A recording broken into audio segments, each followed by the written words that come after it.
loggers. I smell females. Feel my heart speeding up right now. Spirits are high in the swamp. Hey. As Dave reunites with a long-lost sister. Oh, my God. But they come crashing down again when Bobby must fight for the right to keep logging. We've been logging for 4 generations. That paper don't make nothing no safe. Okay, if you having a heart attack and getting so stressed. And serious illness takes down one of their own.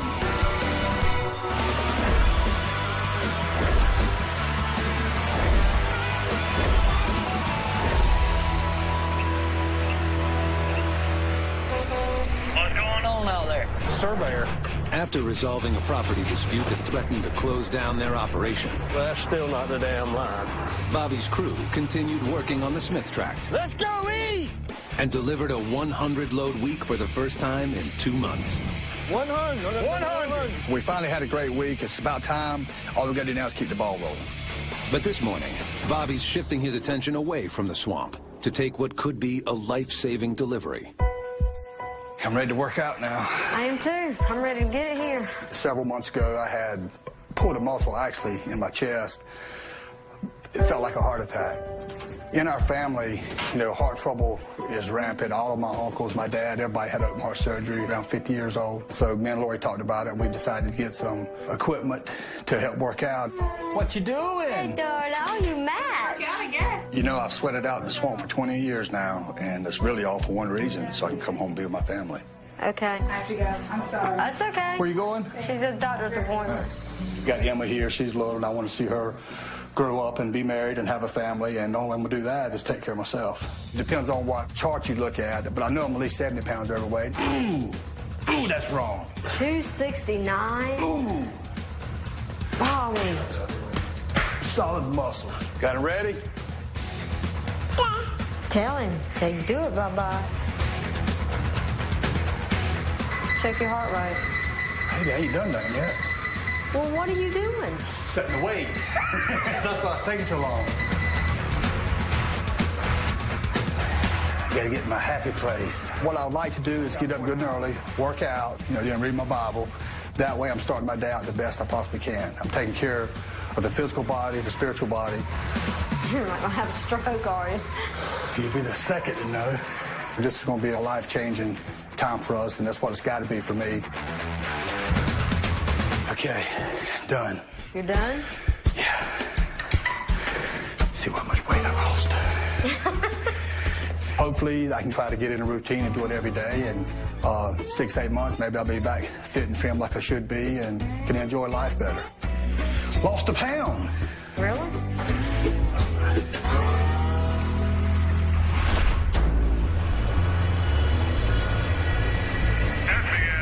Break it. Wait.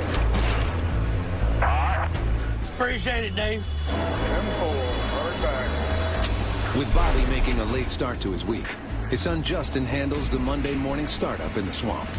We thought we were going to finish up in the next day or two and get ready to move out. Smicho's actually done cutting, but found out today there's another little piece up there, a little slough. They probably ain't about 11 acres. They want that cut before we leave, so it'll be probably another half a day cutting. Just something a little extra before we get out of here. John's going to come and flag it. How far are they behind you? About a day and a half. Real problem today is the mills. The yard's pretty full, and the pulp mill's not even taking wood today. The swamp loggers are constantly juggling the demands of several local mills. Good quality, larger logs head to the lumber mills for use in construction-grade lumber or veneer. The smaller trees are sent to the pulp mill, where they are chipped to make high-value paper products. Me and Dad, we have to make sure we're pulling the right types of wood that the mills are hungry for.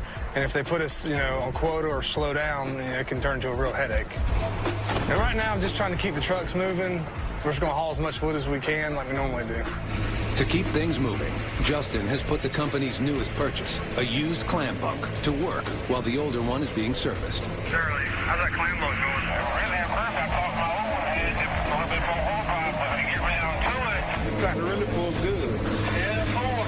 I want to talk about any new equipment there, boys. I don't think yours in the mood, I mean. Ain't these lines backwards on this truck? Yeah, they're backwards on them. I didn't know Sunday sun was on. Gary, Bobby's top producing driver, normally mans the newest truck in the fleet. But today, he's stuck with the oldest, a 20-year-old backup that rarely leaves the swamp. You look good in there. Gary's truck messed up. They had to carry the shop this morning. The clutch had gone out in it. So the super truck driver has got to drive the old backup truck. I kind of feel sorry for him, and then again I don't. He ain't gonna like it. When it comes to the Green Lizard, our spare truck, these boys are really such candies. Fuel gauge don't work anymore. You don't? Yeah. No. You got to twist the key off and choke it off. Top cab light don't work. First time I drove it, I had to hold a flashlight on the speedometer at night. Oh my God, they're just like babies. They whine, you know? Here it shakes it. The whole dash. You can't lay nothing in the seat. I put my clipboard in the seat about every 2 miles. I had to catch it and pull it back in the seat. I'm going to go ahead and tell you, y'all spoiled. That's all it is. Y'all just spoiled. I might be. I don't care. It's not my truck. That's what I don't like about it. It's not my truck. Well, at least you're working. Do what you got to do. All right, Wayne, you're all good. Get on out of here. We got some new sawbucks coming in. We gotta make some room on the desk. We got 2 new sawbucks today. We're trying out and see how we like them. The sawbuck is attached to the loader, and that's what actually grades the wood out. The loader man, there's different marks on it, and certain trees, they want certain sizes to go to different mills. And that sawbuck has all the measurements on it, where all he has to do is pull up to a mark, cut it, stack it, throw it on the truck, whatever. Our sawbucks we have are about 15 years old. These are so old, they've been repaired over and over, and they can't hold up like something new. They cost about $20,000 a piece, but it's something you have to have, one $20,000 piece of equipment go down and stops the entire job. Those damn things are huge. You need to grab it a little closer on that end, because that's going to be the balance side. You know where to grab it. When you're buying equipment out here, anything to do with logging is going to go through a lot. If it would have broke down, I would have loaded it right back on the flatbed and said, take it on back. But they're built to withstand stuff like that.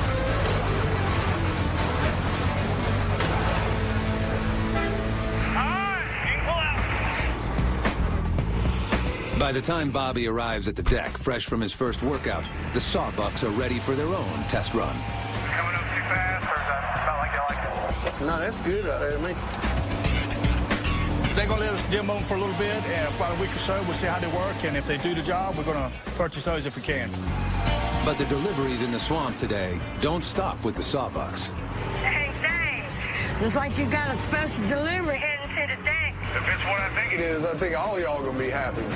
We got a little thing going that we get 100 loads, I'll feed the guys, and, David is our on-the-job cook.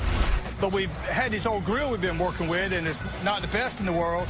So he started looking online and asking a bunch of people about different kind of cookers. And lo and behold, I look up today, and this guy's coming in with this beautiful Tiger Cat yellow, black trim grill. Damn, that's beautiful. David went out and bought this. It's probably the best setup I've ever seen. Stop.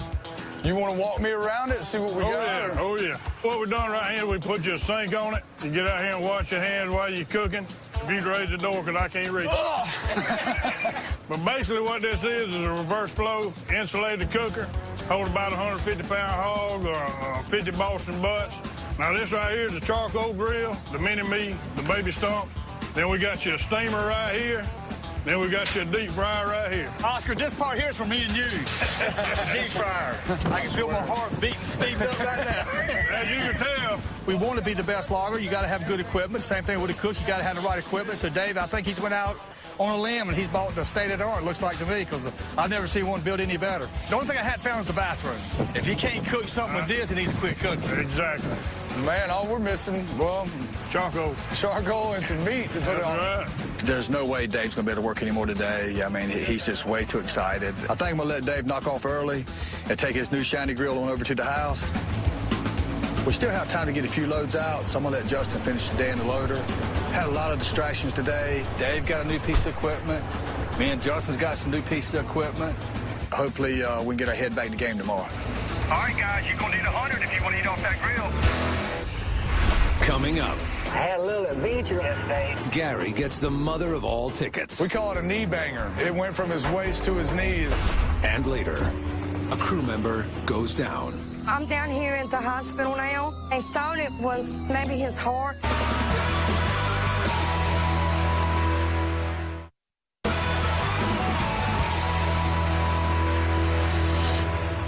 Guys, we had a few distractions yesterday. We didn't wind up with 13 loads. Let's see if we can't get this thing back in gear. Finish the week up strong. Yeah, I didn't get my 2 loads yesterday. That's how I got Wayne. To the Turnbull, and then I went to the house. A slow start Monday, hampered by pulp mill closures, resulted in a disappointing 13-load day, 7 short of their 20-load daily target. So Bobby Goodson's swamp loggers press ahead through Tuesday and Wednesday, cutting and hauling the last of the logs off the Smith tract. Okay, guys, it's hump day. The pulpwood mill's not taking any wood till after 5, so we need to concentrate on them logs. Got a load coming up right now, Dave. Despite more mill restrictions, logs flow at a steady pace out of the swamp. Got any wood stacked up? Oh, yeah, baby, they got us down here. By Wednesday evening, the counts have improved. Got 20 yesterday, 19 today. Hanging in there. I know. It's amazing. Hey, if the pulpwood mill was by for a day, we'll be in business. But by Thursday, they're still 48 loads short of their 100-load weekly goal, a target that clears a healthy profit for the company and rewards the crew with a gourmet lunch cooked by Dave. They'll need to deliver 24 loads over each of the next 2 days to catch up, and things aren't looking good. This day starts with an unwelcome arrival to the deck. David, 4 on this load that are too small, 1 that's no good. The Turnbull mill has rejected some of Joy's hardwood logs for being smaller than the minimum 10-inch diameter they require. Turnbull, located 30 miles away, is one of the main buyers of Bobby's hardwood logs. The problem we're having right now is just seasonal. We're going into warm weather and we've got too many logs on the yard, so we are backing off on our purchases to maintain our inventory so it doesn't spoil. When we're this full, we tend to put on magnifying glasses. We're looking at logs for defects. We're being a little pickier on our specifications, and we're also trying to increase our small end diameter. If we can't maintain a balanced inventory, we will cut everyone completely off until we can. He said for now to make sure they're 10 and above because they're very picky. Yeah, that's what I figured. Yeah, we're going to pitch to the paper mill Before they cut us off.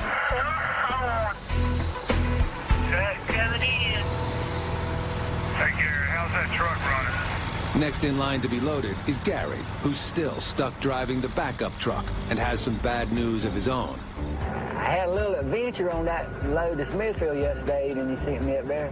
The DMV officer stopped me as I crossed over Interstate 40. Everything wasn't up to standard, so I was a little bit nervous. I want to hear a few of the violations they wrote me. There's a whole page full of them. Go ahead and read them off. Not marked in accordance with regulations. See, that's the name on the side of the door. I like the name on the door. That's a flag right there to stop.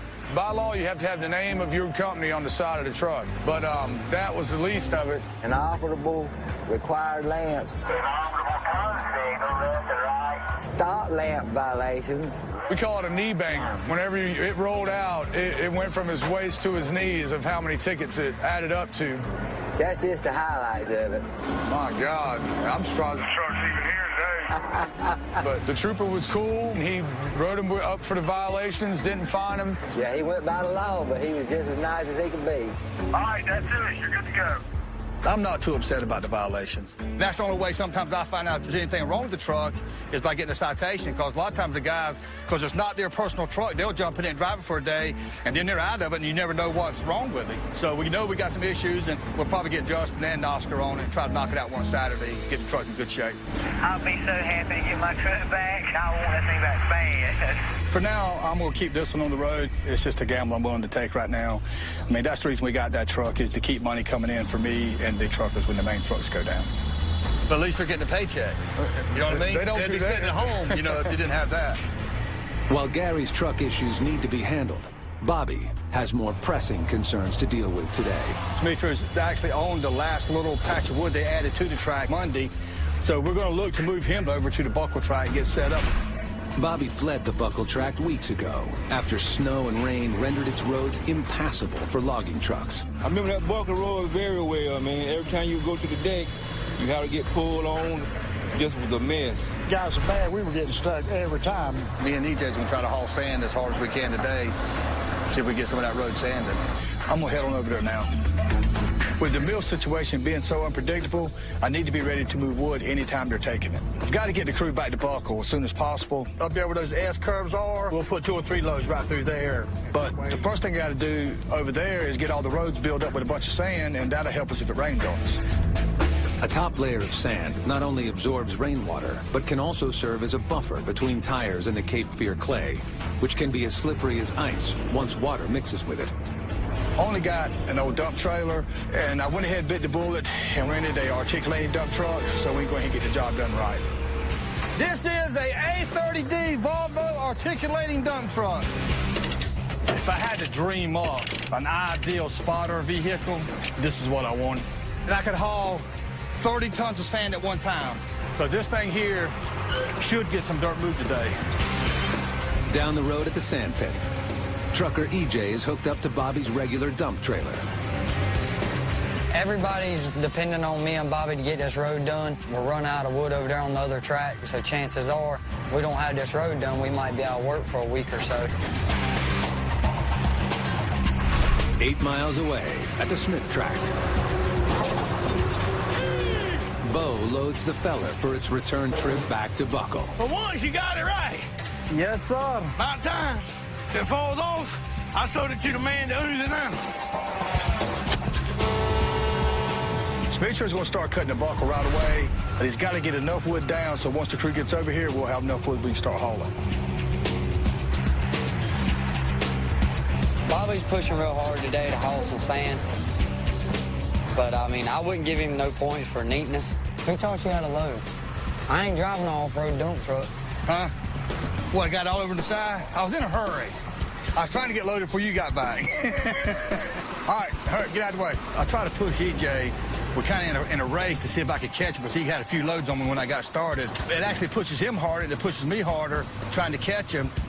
Probably not fair, because I can turn around right here at the back here, and EJ's got to go a quarter mile up the road and turn around. I've got so much behind me and all, I've got to try to find a big hole back in and then try to come out without getting stuck. I can make about 2 loads to EJ's 1.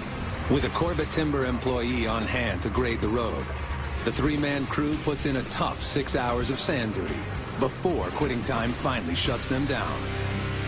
We got about 15 loads of sand on it, which is a heck of a lot more than we had on it before we started. I think we got enough. If a little shower comes, it will be okay, but we still got some soft spots we got to fill in. Just get here early in the morning, we'll try it again. All right. All right? Yes, sir. I'm going to beat you tomorrow. We'll see. All right. Over at Smith, after grading the logs more accurately, the crew has only sent out 16 loads.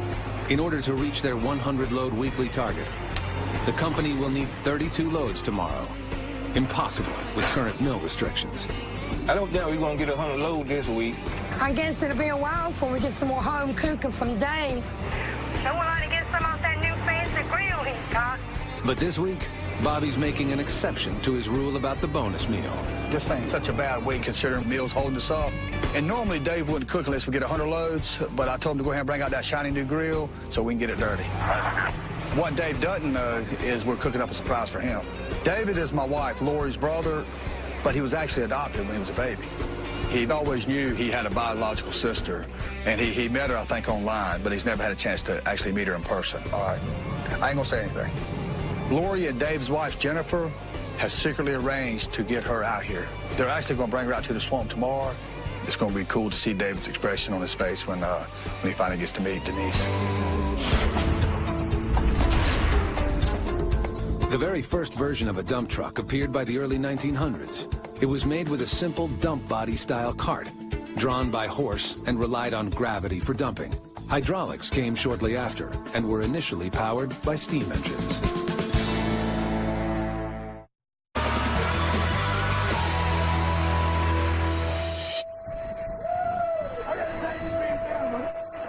It's Friday. Bo resumes moving the first wave of equipment over to their next tract, Buckle. Simitrio has already started cutting. And EJ continues to build up the slippery clay roads in preparation for the 84,000-pound logging trucks. Back at Smith, with the 100-load goal out of reach, cleanup work continues. They got all the wood pulled up? Yeah, everything's on the hill. It's pre-decked. You can walk out there and we'll set up out there and start. We're gonna let Dave finish up here and move William down the road and start stacking the last of the wood. The last remaining trees that Simitrio cut here are at the back side of the tract, which could mean an hour-plus round trip for the skidders for each load they pull. So to keep things moving quickly, Bobby decides to relocate the loaders closer to the wood. Is that enough room for the trucks to get out, you think? Yeah, that's enough. That's enough angle. They'll just have to go in there and turn around and come back out. That's what I told Justin. That'd be the simplest thing for a couple of days' work. That's all it is. This deck here, it's only like 30 loads of wood here, so we're not going to be here long. Maybe 2 days max. So we'll just set it the best way we can. Hopefully we'll be out of here in a couple of days. But logging isn't the only thing on the crew's mind today. After training on the new grill with its designer Stump every night this week, You can add up just how many hours I've had to sleep on 2 hands. Dave is cooking brisket and pork ribs for the crew, even though they failed to meet the 100-load weekly goal. Stump, have you taught them anything? I guess we got to be the guinea pigs for the first time that Dave's tried the new grill out to see how it works and all. Everything ready? Oh, it's ready. You started off, Leslie. I don't mind. I've noticed that a lot of our business associates have been showing up on days when Dave cooks. I'm sure it's just a coincidence. That's enough. Get out of there. It was good food on it. It was amazing how good that thing cooked. That's some good stuff right there. It is. I'll be back next Friday, same meal. But I know this is not going to happen very often because 99 loads don't even get you a bologna sandwich. We got to get 100 loads. So next time we got to work for it. Is that thing capable of cooking potted meat? Cook anything you put in. That's what we're going to be eating after this. The way the meal's doing. The food was so good, I almost forgot about the birthday surprise we had for Dave. He doesn't know it, but he's going to meet his biological sister for the first time. Is everybody's belly full? Yeah. Go pull some trees then. By the time Lori and Jennifer, Dave's wife, showed up with a special guest, Dave was still cleaning up. Yeah. When they pulled up, I actually met Denise before David did. How you doing? I'm good. He wasn't even looking her way. He's coming. I smell females. Hey! I thought I smelled y'all. I was talking to my sister, waiting for Jen, I thought, to come around the back of the truck. Say, sis, you missed the hot stuff. Oh, my God. Hey. Y'all rock. Why y'all doing that? I was really shocked and couldn't believe it. To see her come around that vehicle was, just, it hit me, and seeing somebody that I've only seen on Facebook, it was amazing. It was great. It was cool to see the raw emotions and everybody's hugging and slobbering off each other.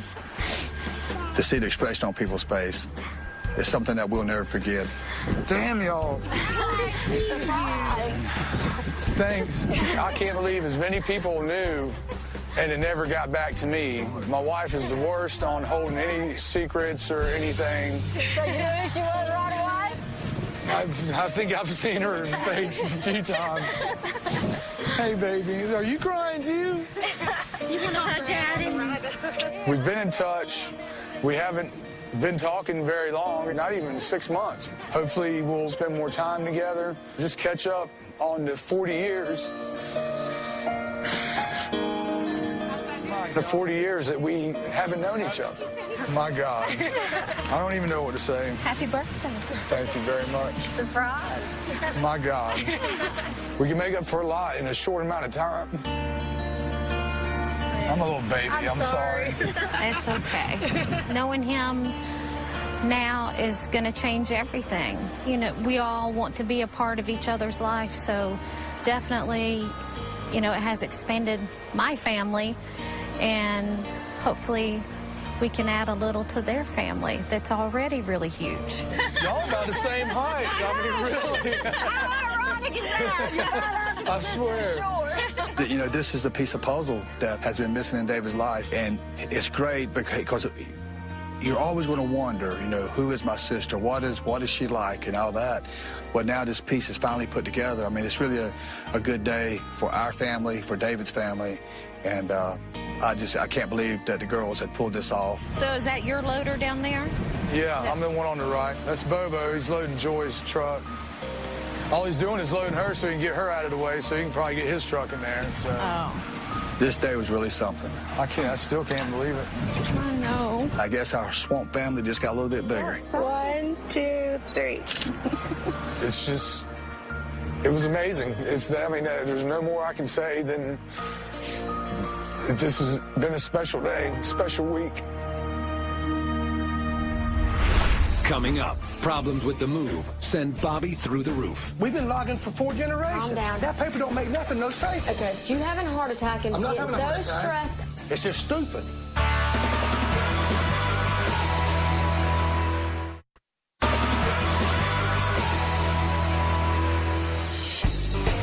With Bobby out sick, Justin and the crew of Goodson's All-Terrain begin the week concerned about the mill slowdowns that hit them last week and hope things will turn in their favor.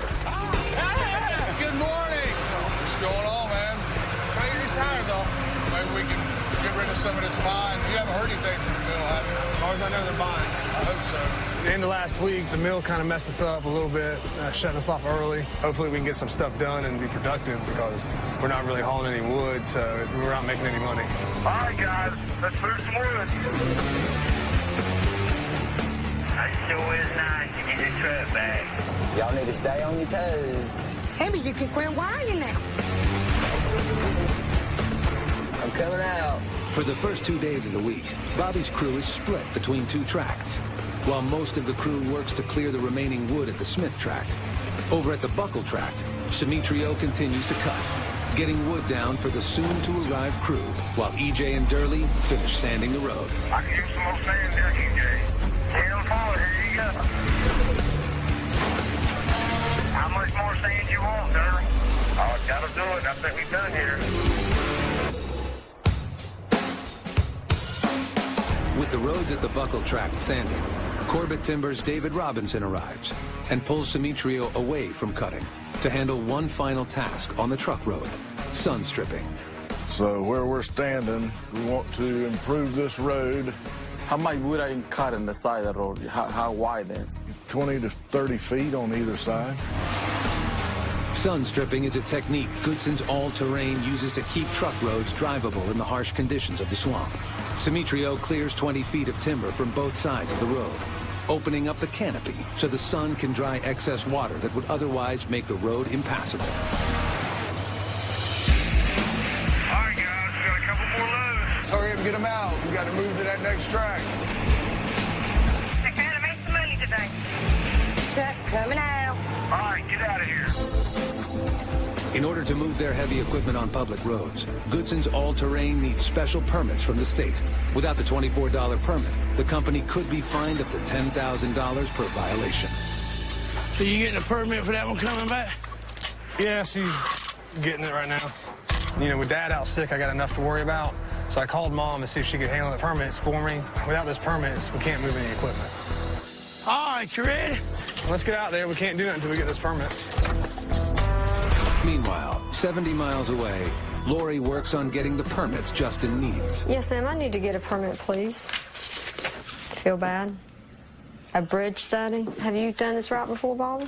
Yes, we have moved in there several times over the past 6 months. She's not going to give you a permit.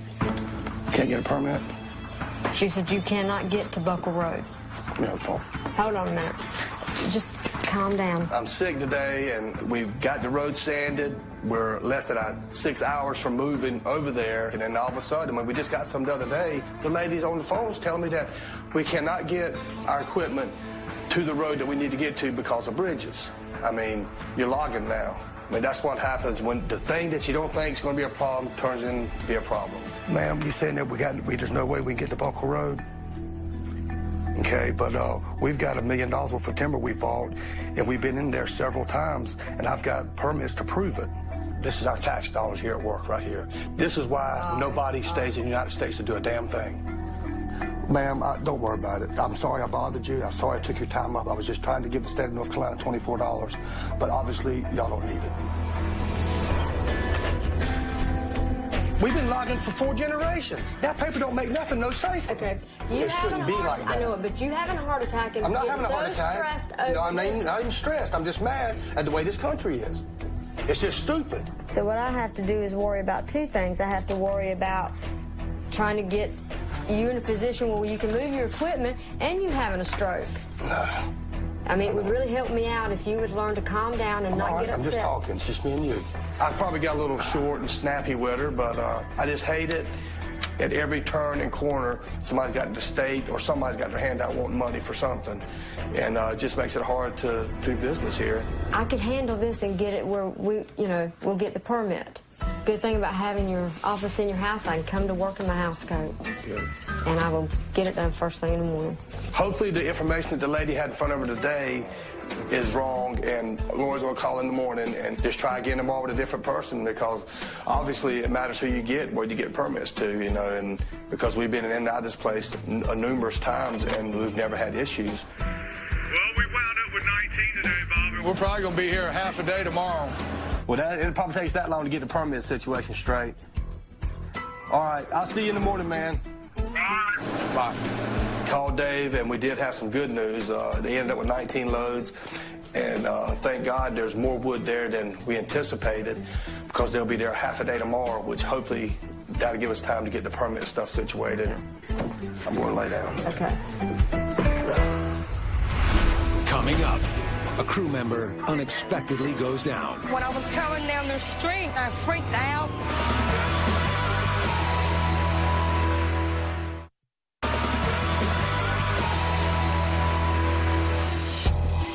It's the crew's last day on the Smith tract.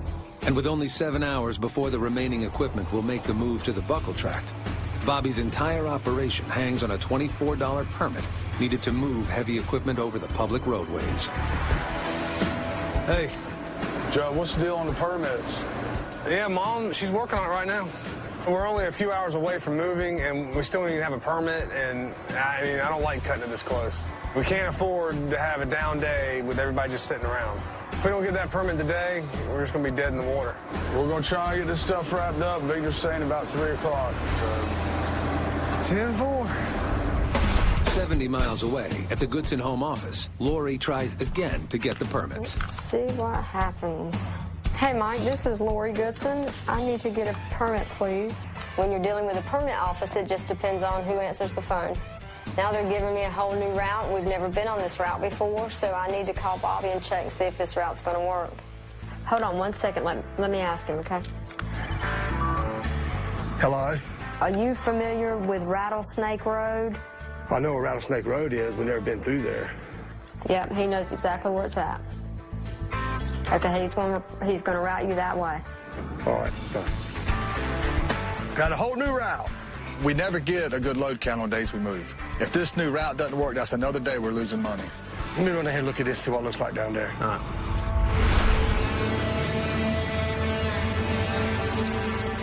Kind of ominous name, Rattlesnake. It must be crooked. So much for cutting through. It's a dead end. Well, I know what we're going to do now. Without a way to move his equipment to the next tract, Bobby's entire operation comes to a dead stop. If a solution isn't found fast, Goodson's all-terrain stands to lose $13,000 each day they're down. We've got permits here for years, and all of a sudden, we couldn't get a permit for it, said we couldn't cross the bridges, and we just crossed them 2 days before that with a permit. Maybe they need to get out of the office and check the bridges instead of trying to find us roads that dead end. Bobby calls Justin to update him on the situation. Yeah, that guy said we could use Rattlesnake Road. Well, I just went down there and looked at it. It's a dead end. You got to be kidding me. There's got to be something we can do. I don't know what we're going to do. Well, have you checked the date on the permit we used to move the equipment last week? Huh? Hang on, let me check the date.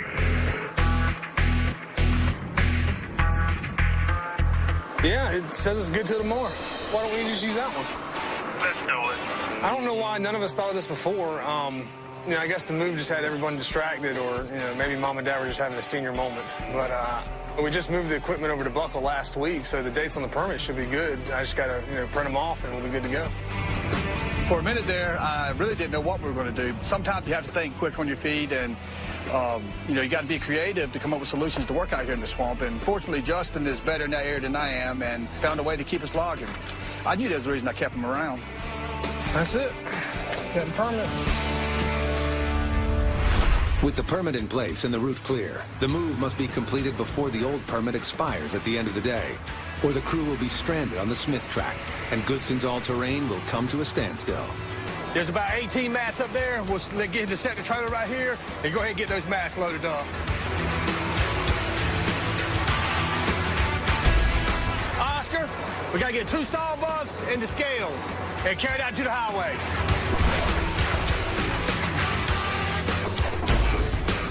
Throughout the afternoon, the crew pushes hard to keep up the pace. But the company only has one lowboy trailer available to move the heavy machinery, putting extra pressure on its driver, Bo. You want this on the back or on the other side? No, you put it on the other side. We got one guy on the back. I got to get the sign stuff out front. This week we're getting started on the new track, move everything work out. It's tough, though. I mean, it's been hard with me, you know.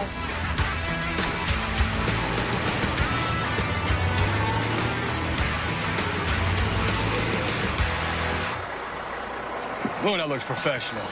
Glad to get this one off the highway. You get any mailboxes? I don't think so. No mirrors, no mailboxes? I can't see back that far. Cranking it up. I ain't ready. What y'all doing? Let's go. Who you hollering at? This ain't easy damn monkey bang. You don't understand that. Sir, you know how bad I feel. You want to make me walk with every... You're not feeling good? What's the matter? It's like a sharp pain where your sternum is, and it hurts really at times. You better have that checked out. Yeah, I'm finna drop low. I'm gonna go kind of knock off a little early. I'm gonna run to the doctor. I got a little hurt right below my sternum. To get checked out. So you're gonna go to the doctor? Yes, that's what I am. All right, feel better, buddy. Thank you. Got me a little worried. Don't know what it is. I'm not no good. Nobody did, so I want to find out what's going on. Get back to work tomorrow.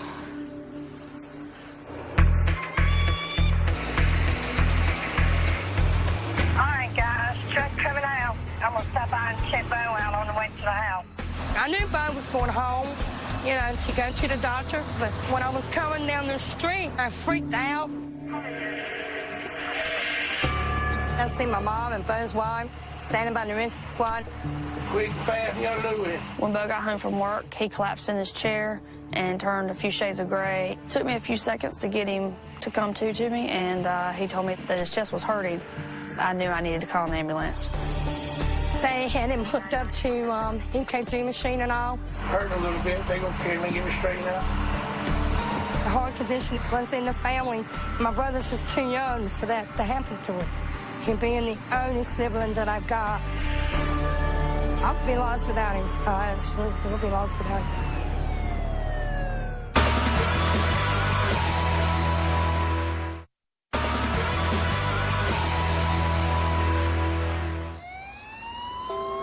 Trucker Bo Malpas has been taken to the hospital by ambulance, complaining of chest pains. Hey, Smith Trey. I'm down here at the hospital now, and I think they might gonna let him go home. They thought it was maybe his heart and all, but I think they're kind of like leaning towards his gallbladder now. So keep him in your prayers, Smith Trey. Just got word they're going to discharge him. The doctor tells me that he's not ruled out his heart yet because the blood work's not coming in, but he is leaning towards gallbladder at the present time. They've given him some meds and everything, and he's got to do a follow-up with his doctor. It's going to be good. It's going to really be good. 2 hours later, Bo's wife, Angel, can finally take him home.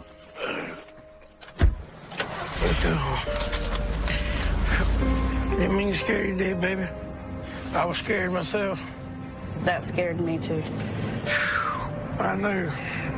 I'm not asking you to change who you are. I'm just asking you to take pause. I know, baby.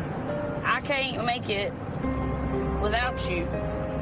And I mean without you at all. Like, if you were not here, me and the kids could not make it. But I'm going to tell you, you and the young'uns, y'all mean the world to me. Moments like this just means a lot to you. It means it's an important part of life. It makes you think about a lot of things. Makes you think about your family quick. It's all right, baby. It's all right. That's not on my agenda at this moment, leave my family like that. I love y'all. First thing I'm doing in the morning when I wake up is thank God for giving me the next day, the next minute, because you're not guaranteed the next second. So if he gives you another minute, something you need to be thankful for.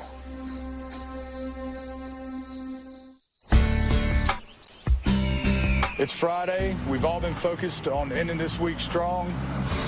But after what happened last night, I think we're all still worried about Bo. I talked to Charlie last night. I called and talked about Bobo. How's Bobo doing? They say it's something else, but it's not that blood pressure maybe or something. It's good news. Just keep it in praying. Yeah, it is that now. Sure, you got a copy? How's Bobo? They say it's his gallbladder now, but Angel said that he didn't sleep much last night, and he's been burning up with a fever and everything.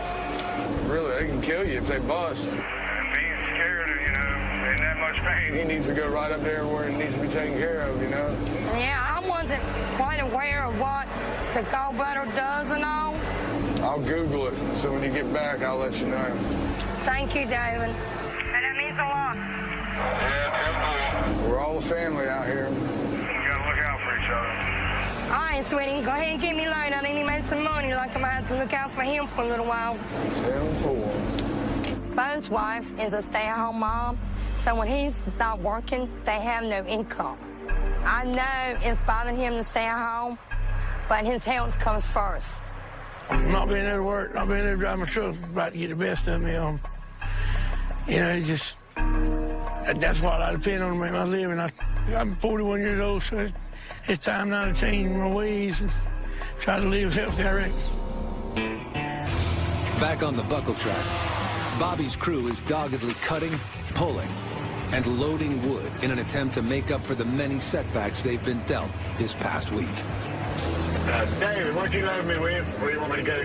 Corbett? Gambo? But the company move has kept their weekly load count to a disappointing 69 loads, well below the 75 they need to break even. They finished the week $3,600 in the red. The one thing about moving is it just slows the whole job down. We're just hoping that next week we turn around this pretty crappy week we had this past week. It's been an eventful week, hasn't it? Yeah, too bad it wasn't the amount of loads we got out, but sometimes it comes in other ways. 69 loads this week. It's not one of our better weeks, but it's been a good week for our logging family. You got to meet your real sister? Got to meet her. Yeah, which I'm glad it wasn't Bo's hard, but what was it? His gallbladder. Gallbladder. But if it's hurt, man, he's going to get that thing out and be done with it. Yeah, exactly. With the stuff we've been through this week, it takes things like this to really put everything in perspective. It really makes these tough weeks in the swamp a little bit easier to take. Gallbladder surgery. He suffered serious complications that kept him on a ventilator for almost 2 weeks. We just wanted to make a donation. The crew pitched in to raise funds for mounting medical bills and were rewarded with a much-needed surprise. Thank God Bo's on the mend, and he's getting better every day. Out in the swamp, there's hazards everywhere, but something like this, it just blindsided me. I'm pretty sure it's going to be a while before we all get over this.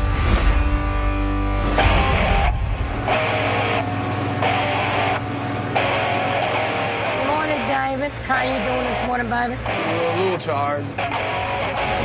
What a great weekend, huh? Good turnout.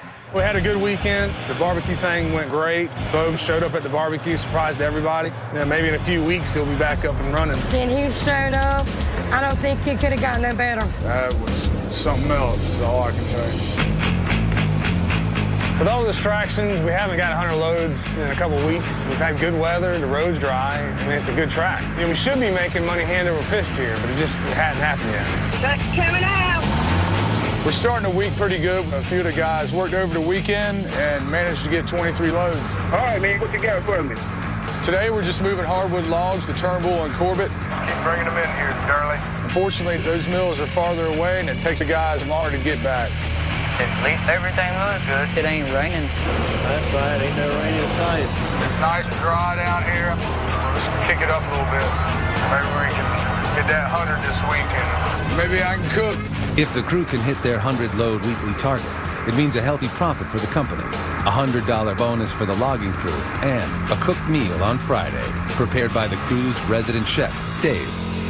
Finally, get some loads out. Hey, we're clicking along pretty good on it. With buckle conditions promising a good load count today, Bobby heads into the deck with other swamp business on his mind. Bobby Goodson, how you doing? I'm fixing to make another big purchase for the job. Justin's been pushing to get another service truck, and it's time to make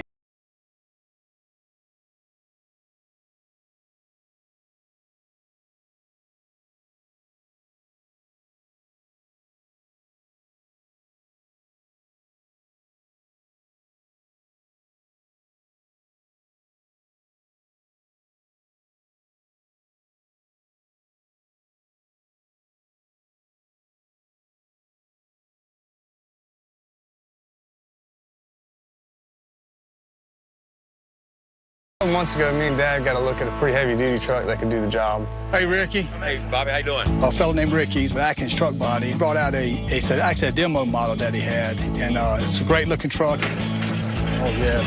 These are the custom-built drawers for the tools or whatever you want to put tools, wrenches, you got the body. I don't even care what the body's attached to. It's the crane's the main thing. Wow. You got a long way. Yeah, it's got a long boom on it. You could back in between the loaders if you had to work on one of those. Good. Wow. The truck is really what we need. I feel pretty good about the truck. Thank you, sir. Good to see you, Bob. You called me because I need to do something. Okay, I'll be in touch. All right, man. I could convince myself to buy it that very day, but it didn't have four-wheel drive on it. And it seemed like everywhere we go, we're on dead sand roads or clay roads, and if it sprinkles, we can't get out. And if you don't have something that's four-wheel drive that can go on its own, the guys will end up tearing it all to pieces. But I've had a couple months now to look around. I've been looking online, and I think I found a solution that Justin's really going to like. You know what I've been thinking? It's dangerous? Yeah, it is, especially when it comes to the checkbook. That service truck that we've been looking at? Yeah. And we needed to be all-wheel drive. I heard of a company, it's Tug Hill Industries. Got something that might work for us. There's this company that can convert the front axle to get the truck four-wheel drive. But the only problem is we got to go all the way out to Vegas to see it. Daddy told me a long time ago about a big expo they have in Las Vegas. It's like every 4 years. And I talked to those guys, and they're going to be there. You want to go out there and take a look at this system? I had to check and see what I got to do, but yeah. All right. You know, I've never been to Vegas before. My dad hasn't either. I plan on having a good time. With all this stuff going on with Bo, it might be nice to let off some steam. It's going to be interesting. Yeah. Go check out the Hoover Dam, too. Horse and gambling. Just kidding about the horse.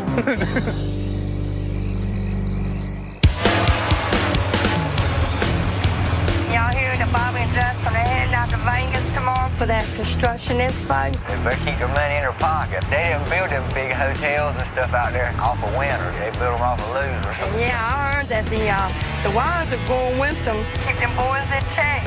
How many loads was you yesterday? 19. That wasn't too bad.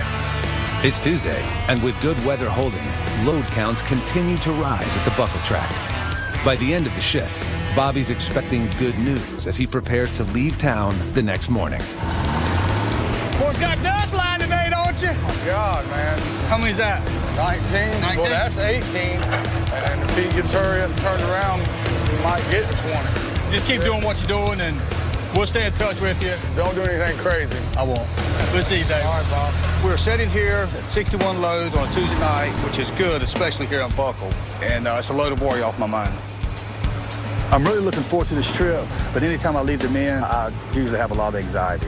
Hey, Bobby, have a good trip. We got things handled here. You just watch your walk. Me and Justin going to Vegas. That'll put Dave in charge. I just hope Dave don't screw it up. Just keep the trucks rolling. It's the name of the game. Hopefully nothing will happen. With the swamp business all in order, Bobby makes one more stop before heading out. Bo got out of the hospital Saturday, and I wanted to come by, see how he was doing. Last time I seen him in the hospital, he had tubes everywhere. And I didn't get to see him much Saturday because he was kind of tired and a lot of people around. What's up, buddy? What's up, buddy? What you up to? Oh, not a whole lot. You look a whole lot better today than I did last time I seen you. Yeah, I feel it. Just push him. He'll stop eventually. I feel a little better than what I did last time you seen me, too. As soon as I seen him at the door, Bo's back. You know, it's good to see him up walking around. It was an ordeal, man. I'm up, moving around a little bit. I'm trying to take it easy, like the doctor says. You done called up now on TV programs, haven't you? But your gallbladder's out. Gallbladder's out. Waiting on that area to heal up. You know, I pretty much know how Bo feels. A while back, I had a fuel barrel fell on me and broke my back, and I've never felt so weak and helpless in all my life. From my first day, for me to get up and walk, it felt like I was standing on two little toothpicks. My legs were shaking. I took 5 steps to the sink, brushed my teeth, and get back into bed, and sweat is just pouring off of me from straining, trying to hold myself up. And I didn't weigh but 140 pounds then. Me and him was talking, and he knows exactly where I be. Angel, she gets to talking about stuff that they were talking about can happen and get you on that point where you want to sit down and just right in the middle of the floor and cry. Thank you, man, for hanging in there. We miss you. Well, I appreciate all the prayers. I just want him to understand that there's a lot of people that care for him and love him, and everything's going to be the same when he gets back. So he ain't got to worry about Joy taking his truck. We'll see, man. I'm glad I came by and seen him now. I'll be able to travel easier knowing that Bo's doing all right. He actually looks good, so I feel better now about leaving. You know, this was such a serious scare. The more I think about it, I don't want any of my guys to go down like this anymore, not if I can help it. 6 or 8 months ago, we actually were able to get insurance for the men, but some of them were hesitant about going to the doctor. And I kind of know what they're thinking, that they really don't want to know sometimes, but they need to know. So whenever I get back from Vegas, I'm going to see what I can do about that. Coming up. Seatbelts, everyone. There she goes. Bobby goes wild in the desert. Dad! You might want to stay on the road, Dad. And later, Bo's health is still a concern. Hoping for some good news, had all the bad news I could take.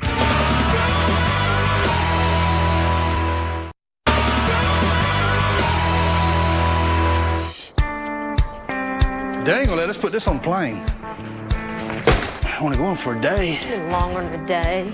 All right, let's go. It's Wednesday, and the Goodsons prepare to fly to the ConExpo convention in Las Vegas to check out a 4-wheel drive system for their new service truck. I'm just kind of apprehensive about leaving the guys anytime they're working, and now Justin's with me, so that's 2 of us gone. You think we're making the right decision, Justin? It's too late now for not, so. I can always leave you here. And hopefully Davey can coordinate the trucks, and, you know, I think we'll be fine. Off to Vegas! I can't wait! But out at Buckle, where Dave is now running the tract, things are already off to a rocky start. All right, guys. Looks like the pulpwood mills cut us off again. Let's focus on them hardwood logs today. I got on deck the first truck this morning. David came on the radio and told all of us that the paper mill's not taking anything till 6 o'clock this evening. They probably get 75% of what we cut out here. All of us will be stuck on hauling logs all day. It'll slow things down for us. It doesn't help that there's not any wood on the deck either. After pushing logs out as fast as they could for the first 2 days of this week, the crew is having problems getting enough logs to the deck. You got a copy, Darling? Go ahead. Pretty long pull, isn't it? We're begging right now. The Buckle tract has some beautiful timber on it, but it's 250 acres. And Smitro's cutting towards the back. That means the tractors are having to pull from far away, which doesn't help us out on the deck. Once they leave the deck, the tractors must travel 1 mile round trip over difficult terrain to reach their next load of wood. Factoring in the 1,500-pound logs they're working with today, each pull is taking close to an hour to complete, making it impossible to keep enough wood stacked to fill a trailer. Wood is slow coming out, and we're keeping right up with them. I mean, they're cutting the wood up and putting it right on the trailer. They're not stacking anything right now. That's how close we are up on them. You have trucks lining up, and that's a sight you never want to see. What's the holdup, guys? I ain't making no money sitting here. I don't know what the deal is. We're loaded as fast as we can get it to us. The crew needs 39 more loads over the next 3 days if they hope to meet their 100-load goal and get a $100 bonus and a hot meal on Friday. Get these loads out without bobbing around here. Just keep doing what we're doing. But by lunchtime today, they've only delivered 5 loads. All of us was looking at getting that 100 loads, but it won't happen now. It's been a long morning. It's gonna be a long day. This is exactly the kind of thing I didn't want to happen. Now, I've got to shake things up and try and get these trucks moving somehow. Demetrio, you got a copy? Go ahead. Would you mind jumping on one of the tractors and helping them pull from that back to get them logs out? No problem, David. Demetrio is the only extra person we got right now. So he's getting on the other tractor and I'm helping pull some wood to the deck so we can get some wood on there. Let's see if I can drive. This thing I don't drive for a long time. It's like riding a bicycle. You never forget. All right, guys, hurry up with that wood. We're loading as fast as you get it here. All right, y'all, we're going to have to hustle to get the rest of those loads in. Yes, sir. As soon as you get me loaded, I can get strapped down. I'll go and be back as soon as I can. With Demetrio out there, it has definitely sped the pace up. After their slow start, the crew is now on track for a 17-load day, leaving them just 22 more loads to make their 100. 100's looking good for this week. We just got to keep everything moving. Nobody wants to ruin Bobby's trip with a bad load count. I just hope nothing else happens.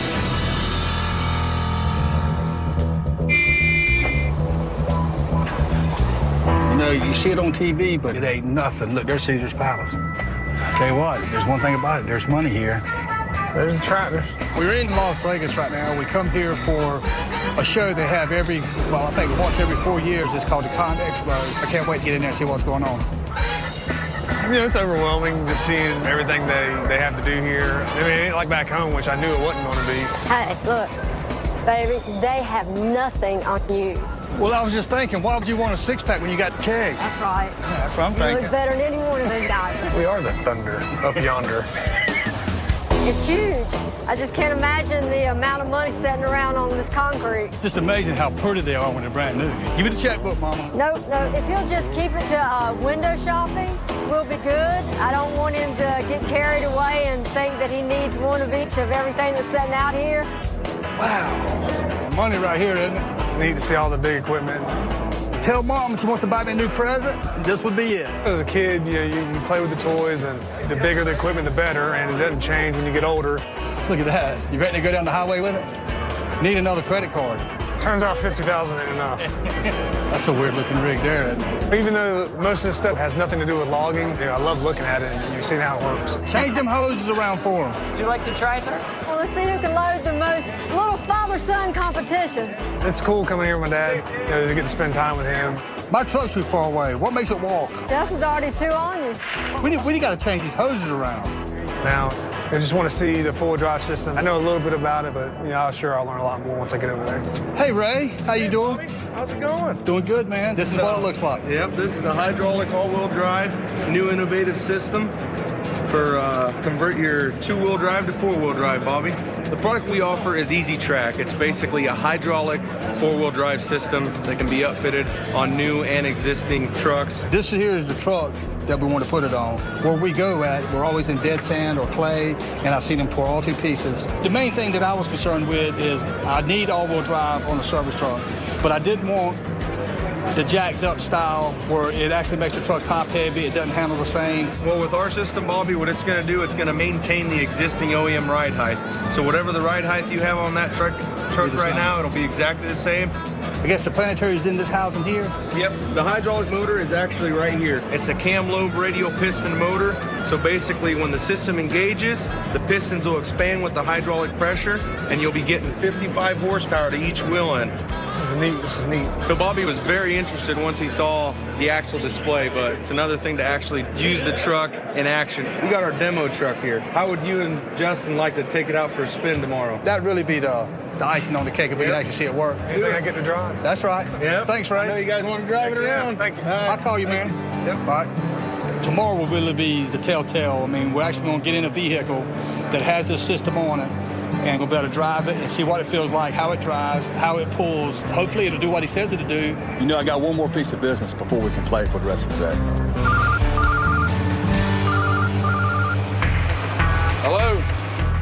What's up, man? How'd everything go today? We're sitting on about 97 right now. So we got 3 hours left to get over 100. Good place to be. It should turn out to be real good. Even with mill closures and the long pull, the crew has finished off the week strong under Dave's steady leadership.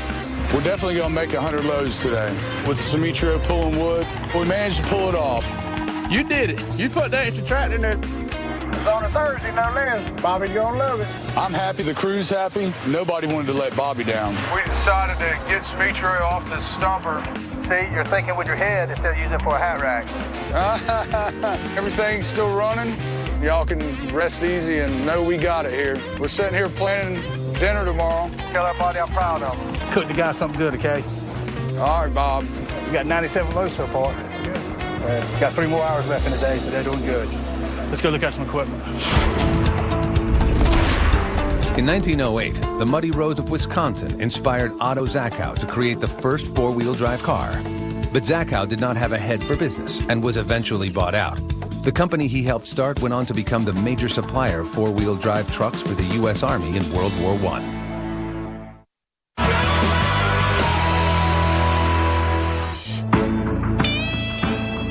Looks like a godforsaken country here.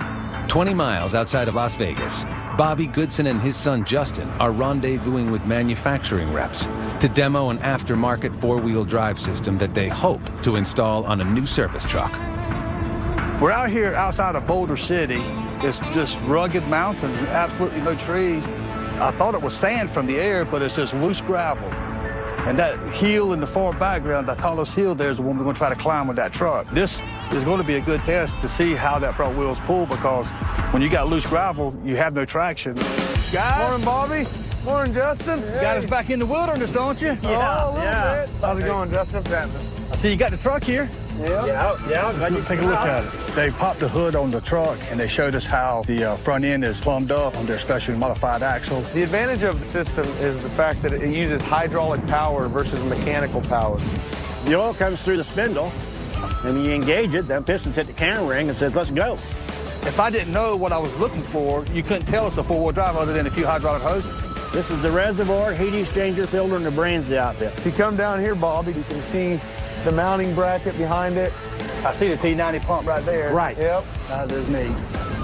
Well, okay. Nothing to do now but try it. Go maybe throw some rocks around. That's what I'm thinking.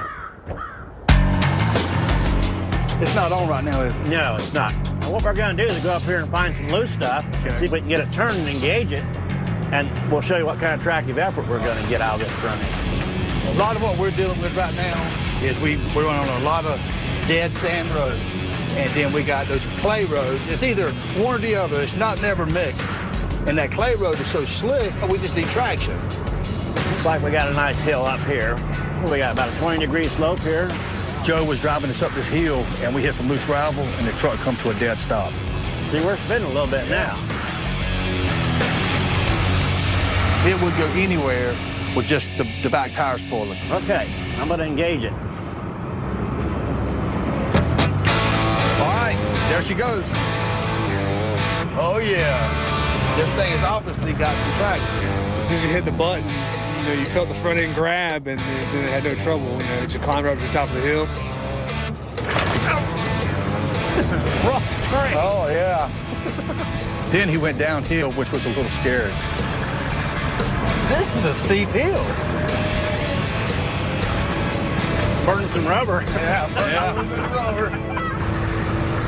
That was pretty impressive right there. You want to give it a shot, Bob? Absolutely. All right. Seatbelts, everyone. Give me that helmet, Joe. I think I do need a seatbelt now that Bobby's driving. Probably wasn't the wise thing for Joe to just turn me loose on this mountain, being I never drove the truck, because all trucks drive a little bit different. You can get it spinning. I mean, she's off right now. Yeah.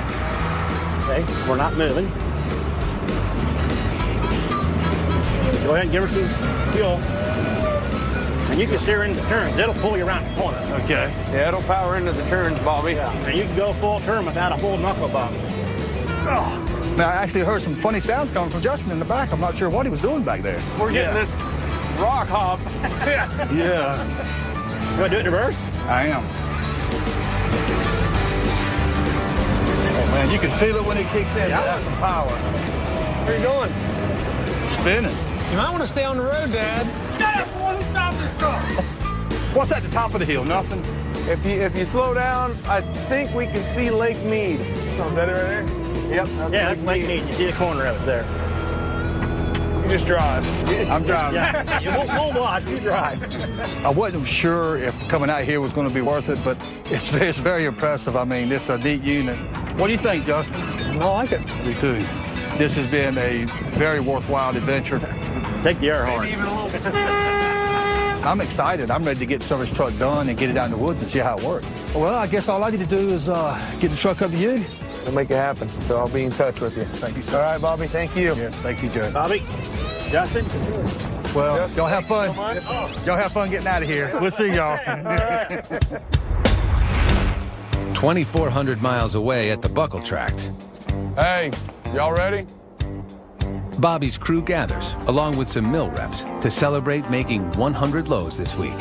You want to lead us in a prayer? Lord, we had a blessed week and got a job, so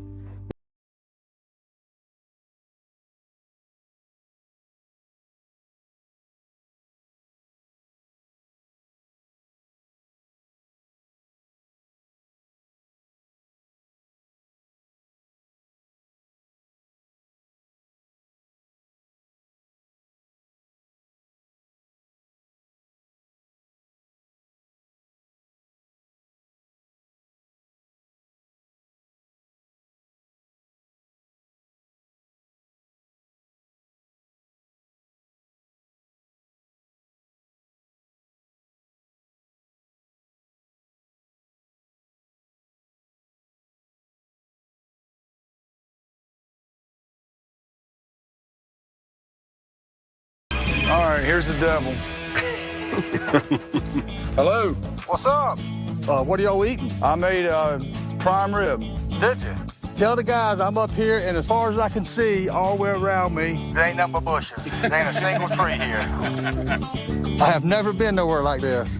How many loads you get out today? We're sitting on about 7 loads now. With both Bobby and Justin out of town, the crew still managed to pull off a 107-load week.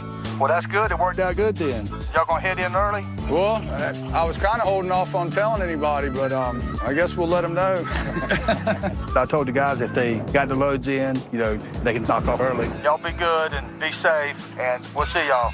Bye, Bobby. I guess they get along without us. I'm not sure I like that. Coming up, I need a little help. vacation's over for Bobby and Justin. We might end up having to stop hauling wood if it keeps doing this the rest of the week. And later, things go from bad to worse. All right, guys, let's just shut it down. Shut the road down.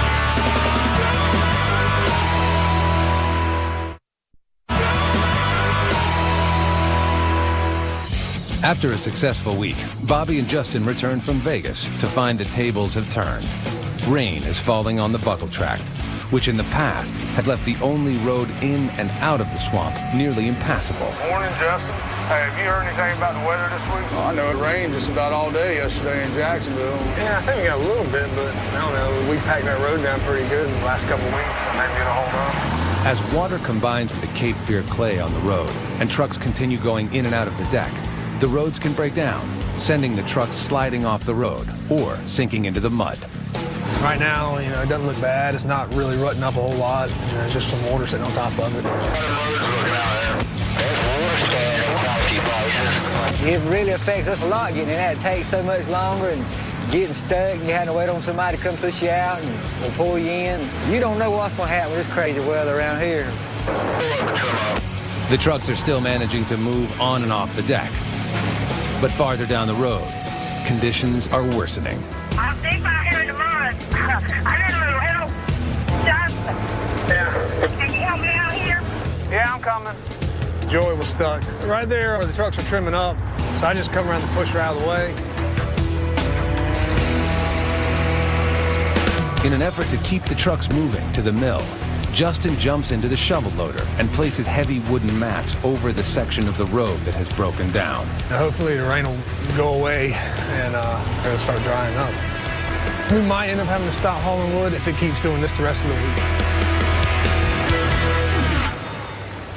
Despite the issues with the road, the crew is on track to haul 18 loads to the mill, while 20 miles away. Hey, how you doing? What's up, buddy? You look better vertical. Bo continues on his road to recovery. Take a peek at you here.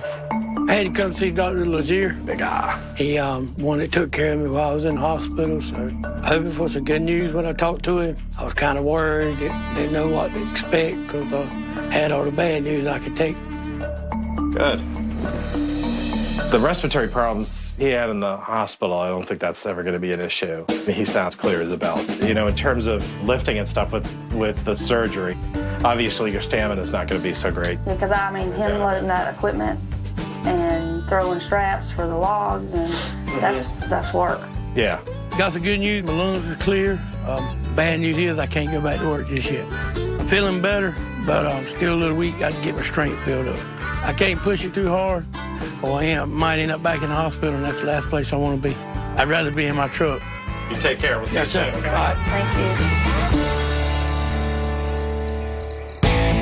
you. It's a new day in the swamp, and although rain is still in the forecast, the Goodson crew has caught a break in the weather. Everything look all right out there? You know, there's one spot where it looks kind of ruddy, but it's drying out, so. The roads, they look kind of sloppy, but they're starting to dry out today. They're actually in pretty good shape, and if it rains again, hopefully it won't kill us.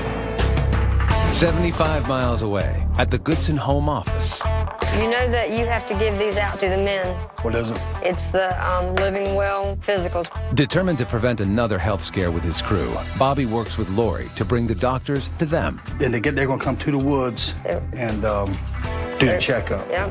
You know, with what happened to Bo, I don't want to wait around and some of the other guys get sick. So we got the doctors to come to them and give all the guys a physical. When they going to be there? Tomorrow. And I'll get this to Justin and we'll explain it to the guys. Get it done. All right? Love you. Bye.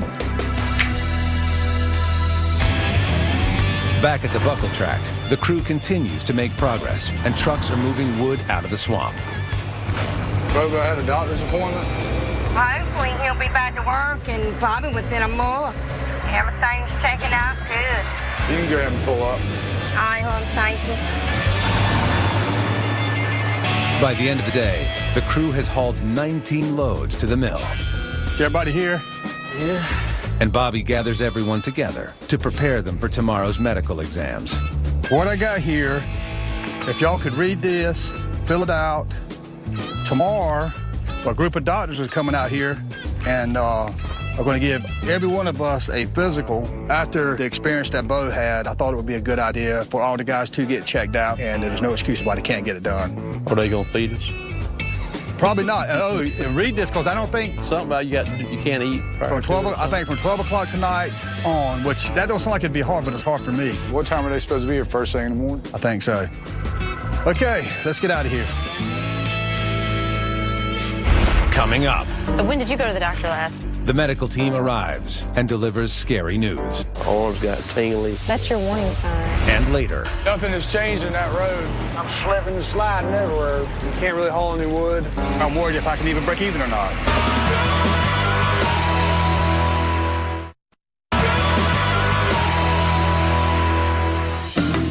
For the third day this week, rain continues to be in the forecast, threatening the crew's ability to get loads to the mill and putting everyone on edge. Yesterday, they said it was going to start raining after 12. I kind of looked at the radar. It's kind of scattered around, so you know, hopefully it'll miss us. But if not, we need to just try to get as much wood out as we can before it does rain.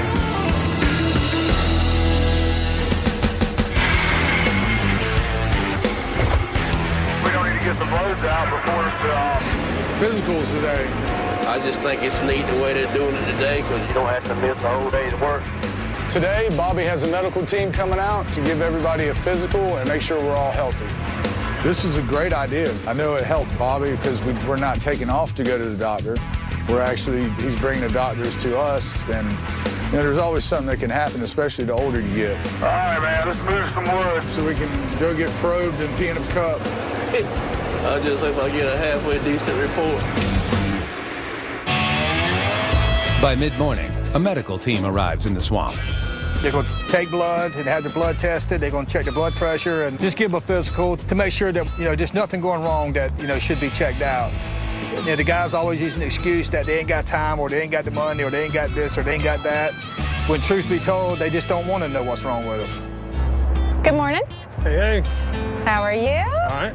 If Mom knew who they were sending out here, she probably wouldn't have set it up, because you don't get a whole lot of females in the woods, and these happen to be very attractive. All right. We're done. Thank you. You're welcome. You can have a seat right there for your blood pressure. I've only had 2 energy drinks today, so this should be nice and high. Did you really? I was amazed when I walked over here and saw what was underneath these tents, and if that doesn't get your heart racing, I don't know what will. It's a little high, but not bad. Thank you, Robin. Good morning, Bobby. How are you? Doing good. All right. So we need to get a height and a weight. Now, do you want to take your boots off, or do you prefer to leave them on and we can take off? Always weighed with them on. Oh, okay. How much do you think they weigh so I can take off? Boots? Probably 5 pounds. Okay, that's fair. Ooh, them boots are 20 pounds apiece. You know, I've been working out a lot more since my own trip to the hospital a while back.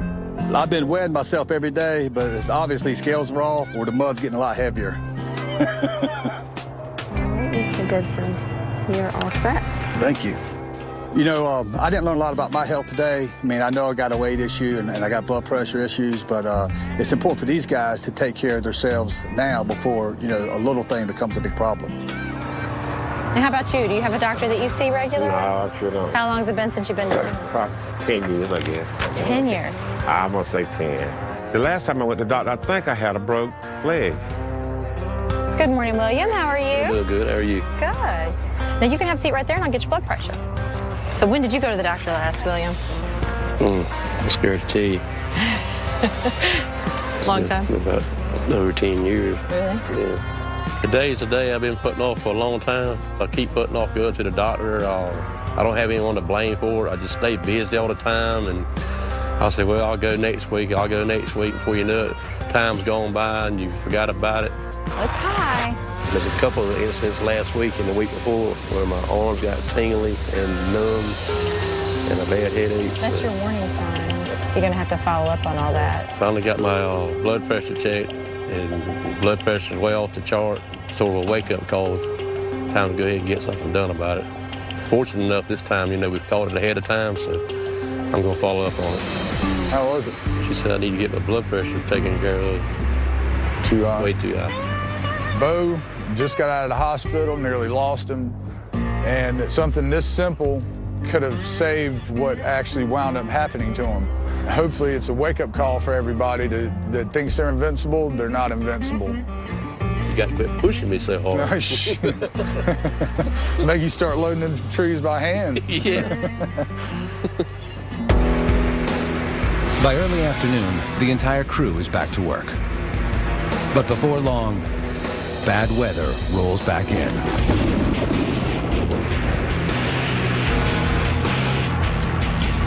gonna have to slow down over here in this spot. It's flooded a little bit. I'm slipping and sliding everywhere. This road's a nightmare, man. Really bad. With conditions on the road deteriorating quickly, Bobby is forced to shut the trucks down for the day. This is what really frustrates me. We have gone from last week being so good, was even thinking about buying a new truck, to this week where I'm worried if I can even break even or not. You know, it's feast or famine out here in this swamp. Hopefully tomorrow, if it's not raining, we'll try to get the trucks back in here and try it again. Coming up, Bobby wants to corduroy that road out there. the crew makes one last effort to get the road open. This is the last stand before it costs us some serious money. Come on, baby. Come on.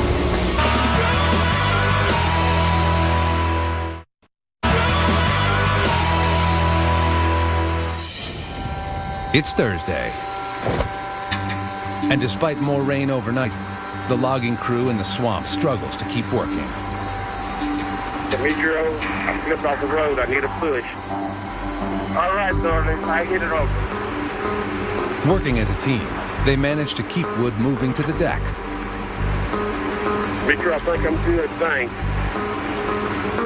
But the buckle roads are saturated and too slippery to safely operate a loaded 84,000-pound logging truck. Nothing has changed in that road. There's about a foot of slick on top. It's hard, though.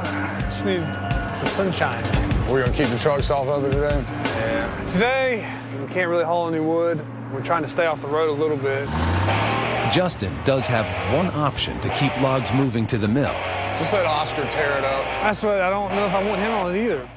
Oscar typically operates the auto car, an all-wheel drive utility truck that can handle the slippery clay. He loads trailers at the deck and spots them further down the road where conditions are better and the trucks can safely pick them up. I don't want to tear the roads up, so I'm only going to have 2 trucks, Wayne and Gary. They're the only ones going to be hauling today. Truck coming out, truck coming out. Throwaway week. It's throwaway week. Yeah, basically now we're just kind of, watching what Oscar does. If it starts getting too deep or he starts getting stuck, we definitely need to quit then. All right. All right, man. The roads aren't the only bad news for the swamp loggers today. Lori, I'm fixing to go. Before you leave, tell me about yesterday. Bobby has learned that all but one of the crew members tested yesterday have high blood pressure and other medical issues that need immediate attention. Did you know that William hadn't been to the doctor in 15 years? He's got high blood. His blood pressure was way up there. He made a comment to the doctor or the nurse, whoever she was, that one day he had real bad headache, started sweating, and she said, "That's your body's telling you that you need to do something. If you don't, you're gonna have a stroke." I mean, God forbid he have a stroke, period, but if he were out there on the job or, have it on the road, it's not only dangerous to him, he's endangering other people too. And the last thing we want is something else to happen to one of the other guys, like happened to Bo. It's really scary how close William come to ending up in the same situation as Bo. I like William, and he's a hard worker, and I'd like to keep him around. I'm thankful for Lori. She watches after my health, but she also cares about the health of the men, too. All right, I love you. Bye. Bye. Bobby heads to the deck, where Oscar continues to position spot trailers for the 2 working truckers.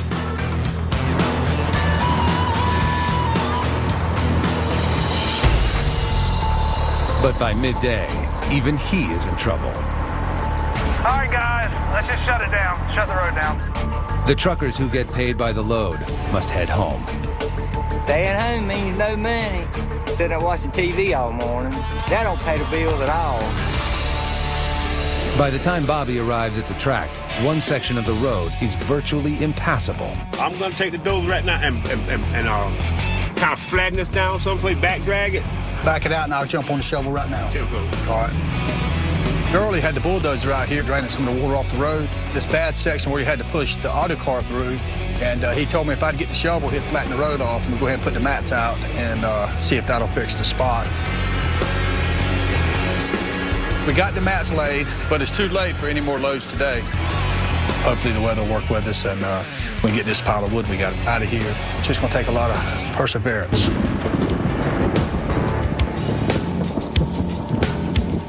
But the rain continues to fall through the night. In the morning, although the storm has passed, a quick test of the road reveals that it's too saturated. Even the mats are sinking into the Cape Fear clay. What do you think? But the loggers have one last trick up their sleeves. Bobby wants to corduroy that road out there. Take pulpwood and walk it into the mud. Ooh, that would be a lot. This wood we're loading you with, carry it out there to the shovel, and I'll go out there with you and we'll unload it and put it in the road. You put it in the road? Yeah. You gonna put it corduroy up? Yeah, we've done it before. I almost want to leave the mats in the curb because they're there and they work, and just do the straightaway. Corduroying involves laying the smaller pulpwood across the width of the road and pushing it down into the mud by rolling a tractor over it. William, got any more wood over there? We got plenty. We'll send it your way. As the slick mud settles under the wood and dries, trucks will be able to safely carry loads out of the swamp. We've been battling this road pretty hard this week. This is the last stand before it costs us some serious money. We do everything this road, and so that's the only thing we have left is the loads. All right, Oscar, let's give it a go. When the road is ready, Oscar approaches with an 84,000-pound test load. Come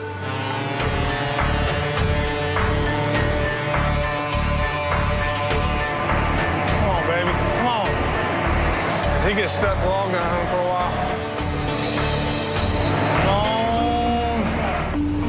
The test is a success. Oscar makes it across the corduroyed road. Oscar looking like he come out pretty good on top of the wood, huh? Yeah, I mean, it didn't look as bad as I thought it was going to do. We'll let it dry up over the weekend. Let's see what it looks like Monday. And oh, look, it's the sun. As long as we get the road fixed, that's the main thing, because there's a lot of wood that has to come out of the swamp, and we're only about halfway through it. So we got to make sure the road stays in somewhat runnable shape so we can get the rest of the wood out. Sometimes you beat the swamp, and sometimes the swamp beats you. Last week we had a really good week. We had a great haul, but this week the roads are a mess and the swamp's beating us. But at least we're getting ahead of some of these medical issues. You know, the guys right here on heavy equipment, and it's not only dangerous for them, but it's dangerous for everyone around them. What happened to Bo really opened my eyes. If anything good could come out of this, it's that we're forces the crew to shuffle their priorities. Let's go ahead and start hauling off our pulpwood this morning as they struggle to get the coveted 100 loads. Truck coming out. Unexpected setbacks. The truck coming up. And tension on the deck. You got to meet these other halfway now. No, I'm not meeting you.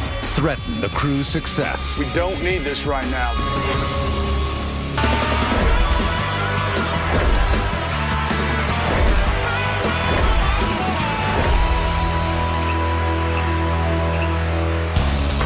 It's a new week for Goodson's all-terrain on the buckle tract. Sliding everywhere. After last week's wet weather, Let's just shut it down. Shut the road down.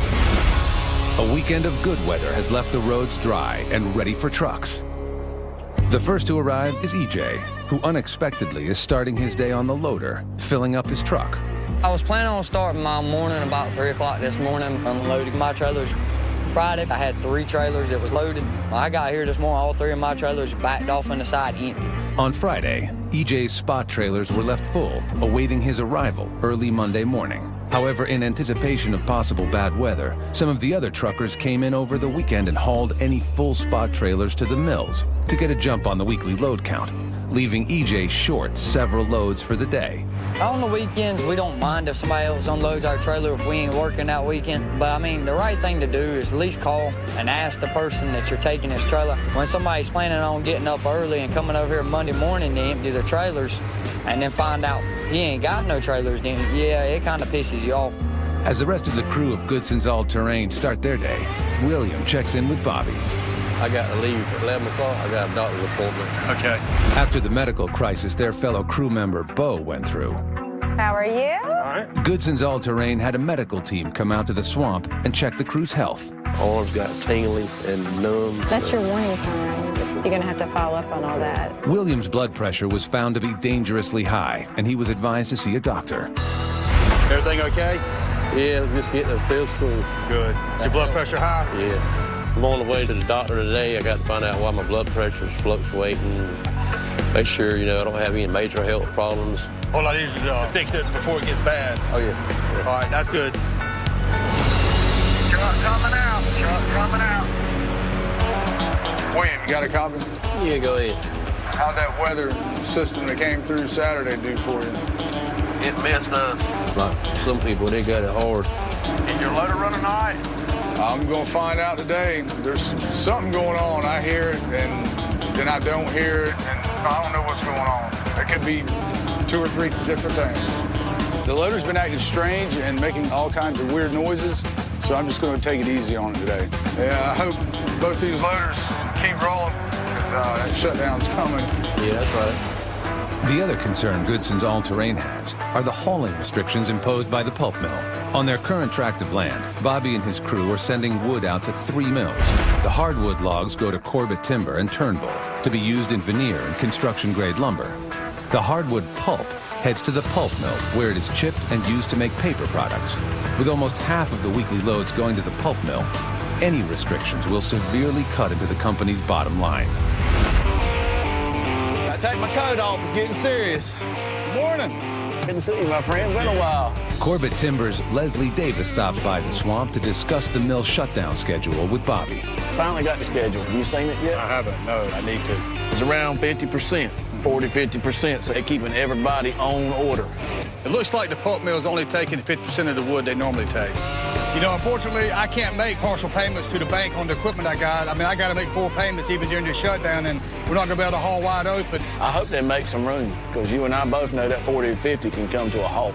Yeah. We're really going to have to watch what we're doing and hopefully no breakdowns, because it's going to be tight this next month. So it'd be 50% the first week, and then 40 to 50. Yeah, but then it should get better after that. Totally just build up. Bobby does put in around 40, 50 loads plus a week, so you're talking about cutting out at least a quarter of his production. Thanks, man. Good to see you again. We'll see you later. Yeah, man. I think the 100-load a week lunch is about gone here in Goodson All-Terrain. Dave, you got a copy? Go ahead, Bobby. So we got the meal restrictions. Pulpwood's only going to be about 40 or 50% of their daily intake. Let's be happy it isn't any lower. I know. Let's go ahead and start hauling all of our pulpwood this morning, and we'll switch into the logs after they cut us off. 10-4. Everything's going to the pulpwood mill until I say it don't. 10-4. You know, these mill shutdowns can be tricky, but I think we got it covered. All right, Oscar. Back it on up. 10-4. We've got Oscar filling up the spot trailers with hardwood logs, so when the pulp mill cuts us off, we can switch into the logs right away. Assuming nothing goes wrong today, I think we'll be all right. All right, guys, let's keep them coming. Keep them coming. Coming back for his second load of the day, EJ arrives in the swamp and immediately makes a beeline for Bobby. Got a question. You tell anybody? I didn't. They told me that they was going to try to empty some. Bunky did. That's the only one I heard of. He emptied all of them? Yeah, he emptied every one of mine. Didn't tell me nothing about it. Joy called me and told me. I ain't too happy with it at all. DJ's helping the pump, and some of the guys came in Saturday and unloaded the trailers, and I'm not sure how he got left out of the loop. If he leaves a loaded trailer in the afternoon and goes home early, kiss it goodbye. The thing is, there's not a lot I can do about it. The truckers usually find a way to take care of this kind of stuff on their own. While EJ waits for his next load. You got a coffee, Joy? Yeah, go ahead, Dave. Back on the deck. What's going on with EJ this morning? He looks a little hot. Word about the feud is spreading. I think EJ's a little mad at Monkey J. I really do. The man shouldn't have loaded all three of his trailers. You know, point blank. And if he did, he should have gave EJ one of his loads he had for this morning. I'm just going to sit back and enjoy it. They're making it more of a deal about those trailers than they need to. They usually don't take wood on Saturday, and when they are, Bobby wants to take advantage of it. I would have taken the damn trailer too. After hearing the CB chatter about EJ's grievance with him for hauling the spot trailers, Monkey arrives in the swamp and heads over to Bobby to discuss the problem. I heard we've been dogged. No, EJ acting crazy, but I guess the only thing I would say is just let him know that you got his trailers, because he should have unloaded them anyway. Well, we did like Gary and Joey did the other week. They came down here and unloaded all the pulpwood trailers. Last Saturday, Joey and Gary, they unloaded everything, all the pulpwood trailers that were down here. Well, me and Wayne come down here and unload them, and some of them get mad about it, which I don't care. I told Bobby I was going to unload trailers Saturday, and the rest of them didn't want to work. That was their problem. It wasn't mine. So if they're mad, they'll just have to get over. That's all I can tell them.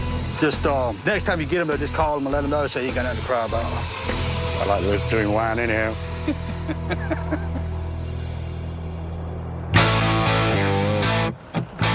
Wasn't expected to be so pretty. Yeah, I got you a pretty one here. You're going to love this thing. With mill restrictions adding to the already chaotic swamp environment, Bobby is always on the lookout for ways to improve on his ability to get the wood out. It looks like it's brand new. Today, he meets with Army surplus dealer Vic Cord to test out a new all-wheel drive truck. What size Cummins is that? What they call an 855 cubic inch, rated at 250 horsepower. 24 volt? 24 volt. Well, really, everything in the woods, we have a backup, except for the auto car. We don't have a backup for it. It's something that's got all-wheel drive, and we're going to use it to help Oscar spot trailers. Obviously, you're skinnier than I am. That's the problem with these trucks. Crank it up.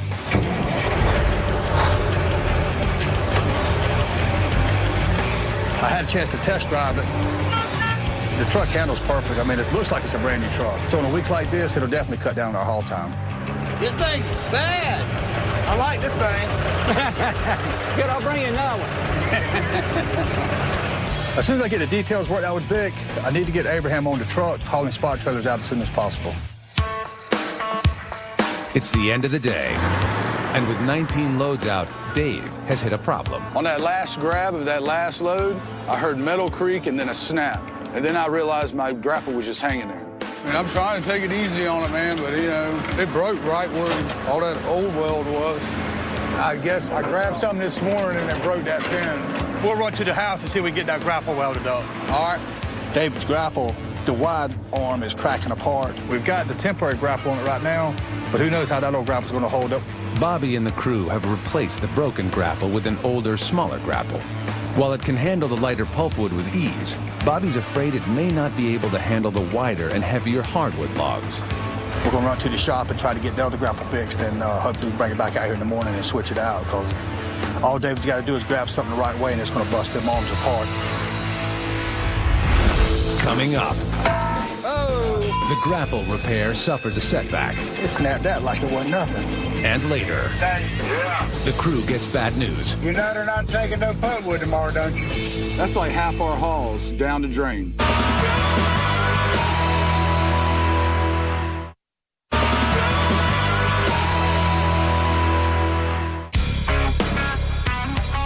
It's early Tuesday morning. Morning. Bobby and Justin immediately get to work on repairing the broken grapple for Dave's loader. Dave is rough on him, I have to tell you. The most important thing for me right now is getting this grapple fixed. Ready? It's cracked, it's been out of shape. We're going to have to use a porta power to get it set back in. What's it supposed to be? 12 7/8. Is that good? Yeah, that's good. All right. Tack it and we'll let off of it. We have a freelance welder here, and he's going to weld up the cracks in the grapple, and hopefully it won't take him too long, and we get it back on Dave's loader as soon as possible. We're putting this side over here first. Just as Bobby and his crew start to make progress, I'd broke the metal. the weld fails. It snapped out like it wasn't nothing. Let's match it back and weld it, yeah. We need this grapple back on deck as soon as possible. All it's going to take is one phone call from the mill, and then that's going to change our focus back into hardwood logs. If we get that call and Dave doesn't have this grapple, it's going to slow us down at least 50%. I just can't take that risk right now. We've got to get this grapple fixed now. Meanwhile, back in the swamp, while the crew on the deck continues to push wood out. What's up, man? How's it going today? Another day? Fellow trucker Wayne, concerned that the ongoing spot trailer feud between EJ and Monkey is going to lower morale, steps in as a peacemaker. I heard through the grapevine you come out going to war.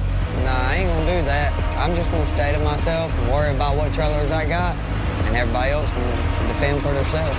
In my opinion, you know, we all out here together, right? We gonna work. So I want you to feel like coming out here, everybody got each other back. I've been in his shoes. He's a young man, I'm a little bit older.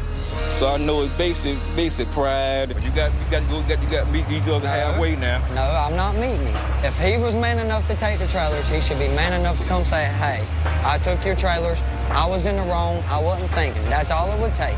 Well, I know, but sometimes you got to bend a little bit to get what you want. I've got a lot of respect for Wayne. Everybody's real quiet, and this whole deal is real touchy and everything. Nobody really wants to talk about it. So Wayne is more or less just trying to work it out. Just be a man and say, look, Monkey, I didn't appreciate you getting my trailer. Maybe the next time you happen to get it, please call me. And I'm not mad at you. Shake his hand, walk away. I'll think about it. You think about it? I appreciate it, man. I understand Wayne's point that we have to work around each other and all. I don't know how it's going to turn out right now. I reckon time will tell all. Back at the Goodson shop. Ready to put it together? Bobby and Justin have finished the repairs on the cracked grapple. Back up! And start putting it back together. Well, we've just about got the grapple complete. We just got to put one more pin in.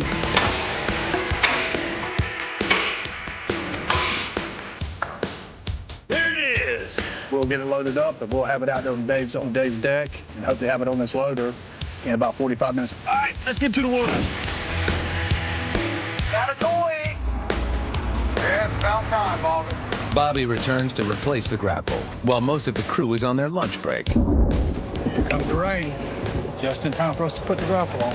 Usually that's the way it happens. We get everything prepared for the grapple, and we get ready back up there, get ready to put it on there, and then the bottom falls out and it starts raining. Why did I put so many bolts in this guard? The crew removes the backup grapple.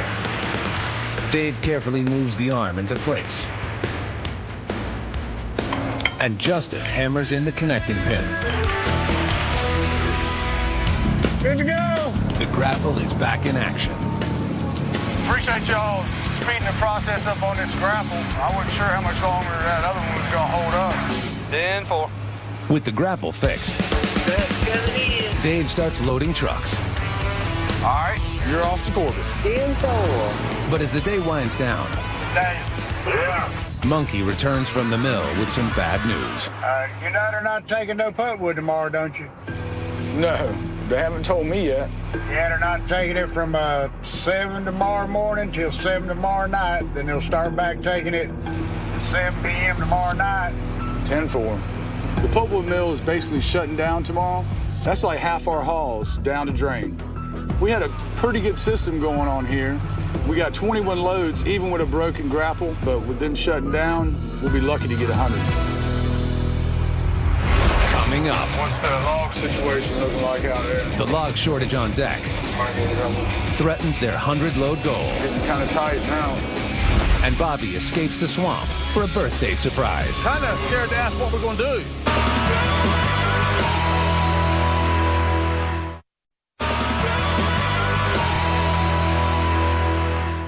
What's going on? Nothing, trying to grade out some logs. About all we can haul today until after 7. Today, the pulp mill's not taking any pulpwood till after 7 o'clock tonight. Hopefully it won't hurt us. It might be a little bit slower on deck trying to get the logs out because we can't load any pulpwood. As long as we can stay in some logs, we should still have a good day.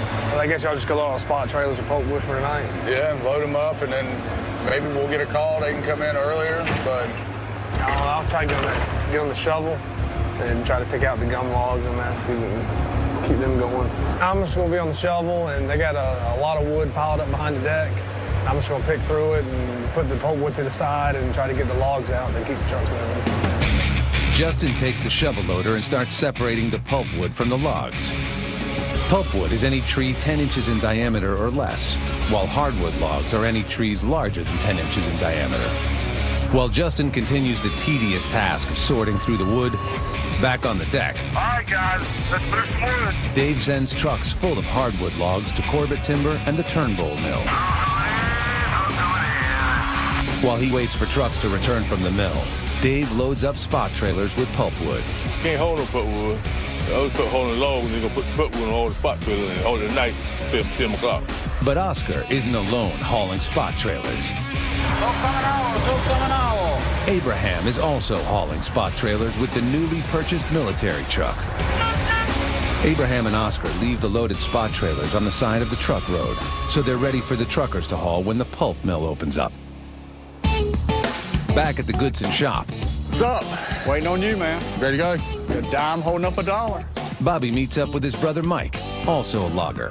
I'm the older brother, but everybody thinks he's older because he looks a little rougher. Out in the swamp ages you more than pine logging does. Well, we thinned all that wood, and then there's a bunch of hardwood we had to move off. We had to move off the tract. Mike, he mentioned to me a while back that he cut some pine out last year, and there was about 60 acres of hardwood in the back. And Mike's not really equipped to go into wetter places, and he wanted me to come up and look at it. What's this out piece? That's the swamp. That's the hardwood? Yeah. That's what we want to look at. That's what we'll go see. All right. What's it looking like on the shutdown for you? When they announced the shutdown, that's when the hardwood went. For us, it went to 0 loads. You know, it's a direct result moving off this track. That's the only reason we moved off was because all we had left was hardwood. When the mill shuts down, it really throws everything in an uproar. They'll cut our loads in half of what we can normally haul. But you never know what's going to happen. They always come up with this plan. They were supposed to buy all this week. You know, we was planning on just hitting it hard, and they got us cut off today. Logging's all about planning, and you can't plan anything. And if you do plan it, it gets, everything gets turned upside down. Back at the Buckle Tract, Truck coming out, truck coming out. loads of hardwood logs continue to go out, All right, back up. while Justin presses on, separating logs from pulpwood. Yeah, copy, Justin. What's the log situation looking like out there? There's a lot of gum logs. 10-4, you think we'll be all right today with the logs we can get out of it, though? Yeah, we should be good today, but if they do this tomorrow, we might be in trouble. 10-4. It's getting kind of tight now. 10-4.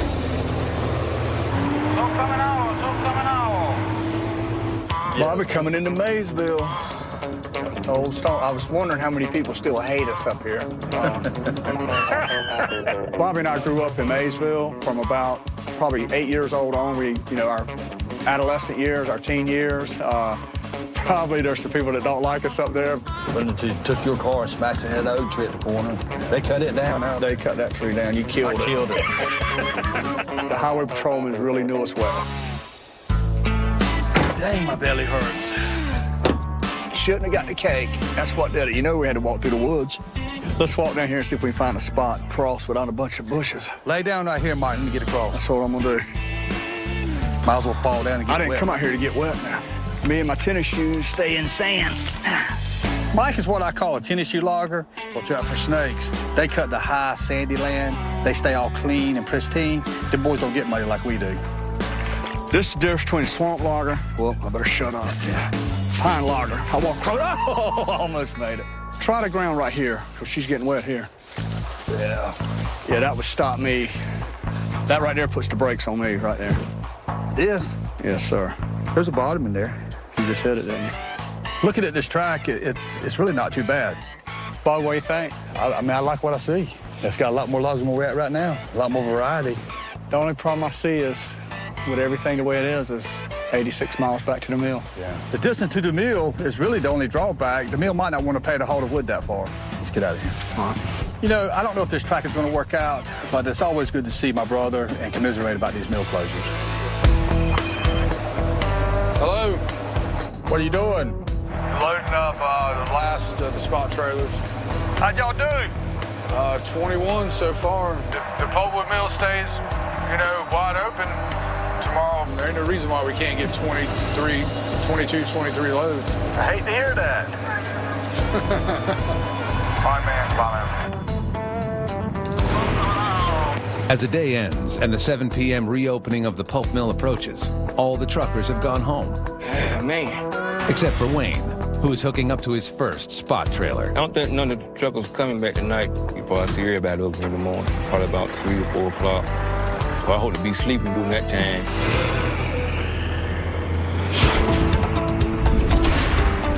In 1777, the first pulpwood mill in North Carolina was built to relieve a paper shortage during the Revolutionary War. Today, market demands have changed, and North Carolina's pulpwood mills now produce a variety of paper products, ranging from cardboard boxes to baby diaper filling.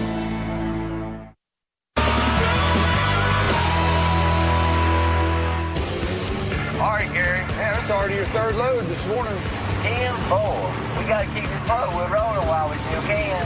Thursday morning, late last night, the pulp mill lifted all restrictions, and with the mill wide open, the truckers arrived early this morning and headed to the mill with the spot trailers full of the pulpwood Dave and William loaded yesterday. Morning. Morning. The mill loading like it's supposed to? Yeah. Huh? I mean, Gary's the first one this morning. That's what I was worried about, if they started holding them up or something. Gary got 3 unloaded this morning. The pulpwood mill's taking wood. Everybody else is taking wood. I mean, we're not being selective today. So whatever we got the most of, we need to throw on them, get them out of here, and on to the next truck. Yeah, cool. All right, cool. Well, cool. Yeah, man. All right. Thanks.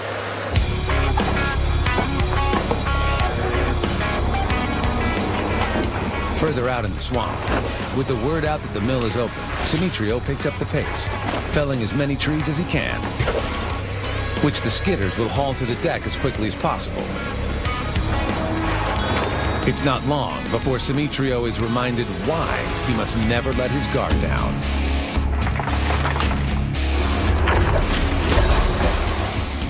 The long winter has left some of the trees dead and brittle, making them unpredictable. This poses a serious danger for Simitrio, since the trees could potentially crash through the window of his cab. And when you grab the tree, the blade cut the tree, but also the ones that the grapples broke the tree from the top of the grapple and just go wherever he want to go. I'm scared more of these trees than anything else because you don't have to control the tree like that. Back on the deck, it appears the crew's luck has just run out. You got a copy, Monkey? More restrictions from the mill. I just got a call from the mill saying they weren't taking any cut up, but they are taking tree lengths. Yeah, they're stacked out over there with the double deck right now. The runways are full. I don't know how long the tree length will last because they've got right much tree length over there, so we probably need to try to push all the tree length we can, you know. We didn't know to get us off altogether more. As long as we can make it through the day. Well, they did it to us again. Just as we thought we could haul wide open, the mill put another restriction on us. And now that means all this cut up that we have stacked up is gonna sit here until we get some tree length. The wood is typically cut up in half by Dave and William, allowing them to stack more wood onto the trucks. But now, the mills are only taking uncut, full-length trees, and there isn't enough on the deck to keep them going. I really need more tree-length wood up here. If anybody can help me out. Now, the priority for Bobby is to get tree-length pulpwood to the deck as quickly as possible. Justin, anything wrong with this? All right? We're gonna pile that wood up over there. Because the pulpwood mill has put restrictions on us, I'm gonna jump into the spare loader and see if I can help Dave and William organize their piles and dig some of this tree-length wood out. The main thing is to keep the loaders working as fast as possible. If they don't have enough tree length, the deck's just going to be sitting there waiting till they have the right wood. And if they're sitting there waiting, that means we're not hauling any wood. If we're not hauling any wood, I'm not making any money. So I've got to get out there and help these guys try to get the wood they need so we keep this deck churning. Thanks, Robert. We really needed that tree length up here at the deck. It's really helping us out. By late afternoon, Bobby's efforts to help organize the stacked wood allow Goodson's all-terrain to end the day with 25 loads to the mill. All right, that's number 82. 10 volts. Leaving the company 18 loads short of their 100-load weekly goal. What's the final count? Sorting out those piles helped out a lot. We only need 18 for tomorrow. Maybe the mills will be wide open tomorrow. Well, if they're wide open, we're going to get 100. Good. What you doing for your birthday? I hadn't really thought about it, but I'm sure Lord's got something planned. Well, what you want me to get you? 100 loads would be good. Copy that. All right, see you tomorrow. With the workday behind them, some of the crew make an extra stop on their way home. Hey, buddy. What's up, man? How you doing? Hi, man. How you doing? To check in with their fellow logger, Bo, who is still recovering at home from his recent medical crisis. I heard something in the yard and got up late out of the winter, and Smitro and Durley and Oscar pulled up. Look like you doing great, though. I'm doing a lot better. I'm glad to hear that. Yeah. Losing a lot of weight. Lost right good bit. Yeah, Thank you, Lord. I hope I'll be back quick, man. I got doctor appointment Monday, so find out then what deal is. Find those decent. Maybe I can get on back. Well, that's great. They said they wanted to come by and check on me, see how I was doing when I was coming back to work. At least you have a time spent with your kids. Yeah, they come home from school the other day, and I looked at them and I told them, I said, why y'all doing home so early? They said, Daddy, school's out. I said, go back, go back. But no, it's been nice, man. I'm really gonna hate leaving them like I did, but everything's going pretty good. It meant a lot to me that they come by. You know, it's always nice to see some of your family that you work with, you know, to come by and check on you, make sure you're still doing good. Good to see you. Good to see y'all. Try to get on back to the house, man. Y'all be careful. Oscar, right. Take care of yourself, my friend. Yeah, I told Bo not to get too excited before he's home with his wife and get bound up back at the hospital. Y'all be careful going on, buddy. Good seeing y'all. Yeah. Coming up, the equipment malfunctions in the swamp. Like I got a bum tire. Force the crew to scramble I can't move or raise the stuff. and dash their hopes for 100 loads. It would be a shame to come this close and not make it.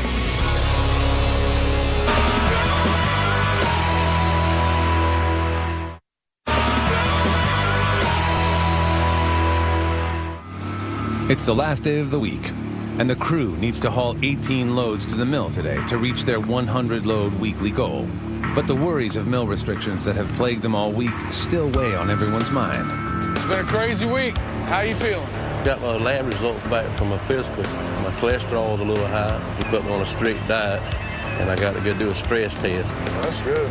Well, I told him on the phone, I said, you want to have a good stress test? I said, come to the job. you get some results, buddy. There you go. So we can get these trucks loaded. With the pulpwood mill still at 50%, the crew's stresses are just beginning for the day. Hey, William, you realizing what I'm realizing? Not enough logs up here. 10-4. Because of the pulpwood mill restrictions, we've been sending out the larger hardwood logs all week, and now we're running low on them.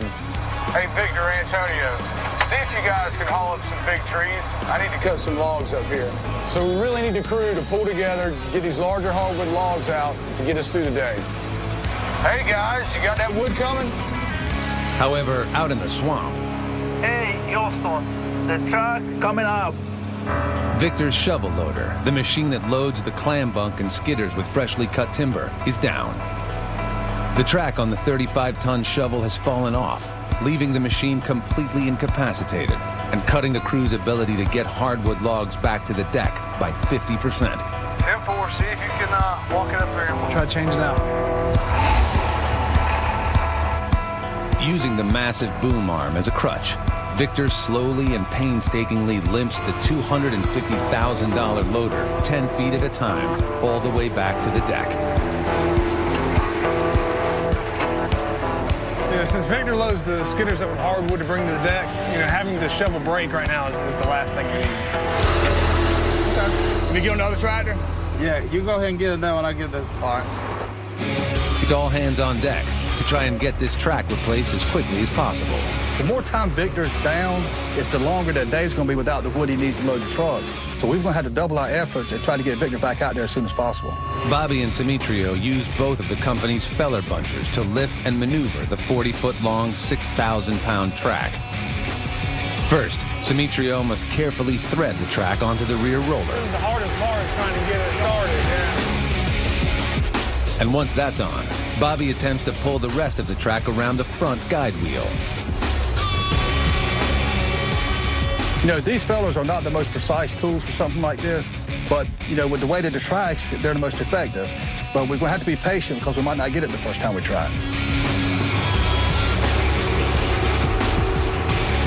Even with Simitrio's 20 years of experience operating the feller, the precision movements needed to replace the broken track test even his advanced skill. You just got to keep at it. Try, and try again. Just more gradual movement, not too big. There we go. Now, it should walk on there now. Well, we got the track back on. It's a little easier with two stumpers. Been pretty good.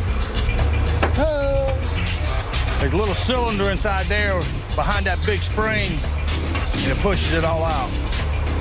That's tight there. That's tight. With the track back on, Victor returns to the swamp to load the skidders and clam bunk with larger hardwood trees. Thank you, Victor. Glad to see you back. Now that all of Bobby's tractors are up and running in the swamp, the larger wood that Dave and William need starts flowing quickly to the deck. Thanks, guys. That's what I was looking for. All right, Monkey, you're out of here. That's number 91. I loaded you up with some beautiful logs for quarter. With 91 loads already out to the mill this week, the crew is moving closer to reaching their 100-load goal. Hurry your ass back for the next load. Okay. But out here, momentum can change in an instant. I ain't running too good on this road. Justin, you got a copy? Good. It's very hard to run this road. I think I got a bump tire. What's it doing, leaking? Yeah, she's not holding air too good. All right, just drop it full and I'll get Bill, the tire guy, come out here and look at it. Dr. 10-4. As luck would have it, as soon as we get one thing fixed to get everyone up and running, something else goes down. And now we're going to be at half capacity, at a time when the deck needs as much large wood as possible.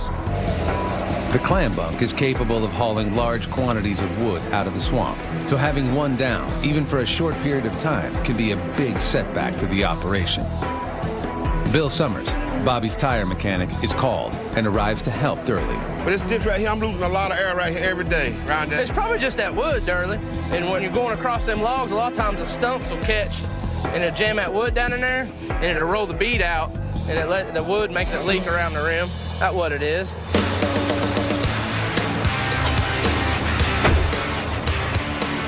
Boy, it's packed in there too, man. Yeah, look at that. Look at that there. You know what the choice is. Should never hold air with that in it. I'll get this scraped out. All right. Bill uses a hydraulic hoist to lift the rim into position. He attaches an air hose to inflate the huge tire. Got it right there. Man, I sure appreciate it, man. Ain't no problem. Maybe you won't have to air her up in the morning. You just go straight to work. I hope not. You let Justin know about it. All right, buddy. Appreciate it. Yeah. With Durley and his clam bunk back in action, and more fresh log-sized wood dropped at the deck, Dave and William continue to load trucks for the mill.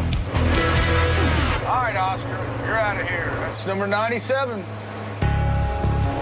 I can't move my brakes and stuff. But it seems the company has not seen the last of equipment problems for the day. Oscar, what's going on with this thing?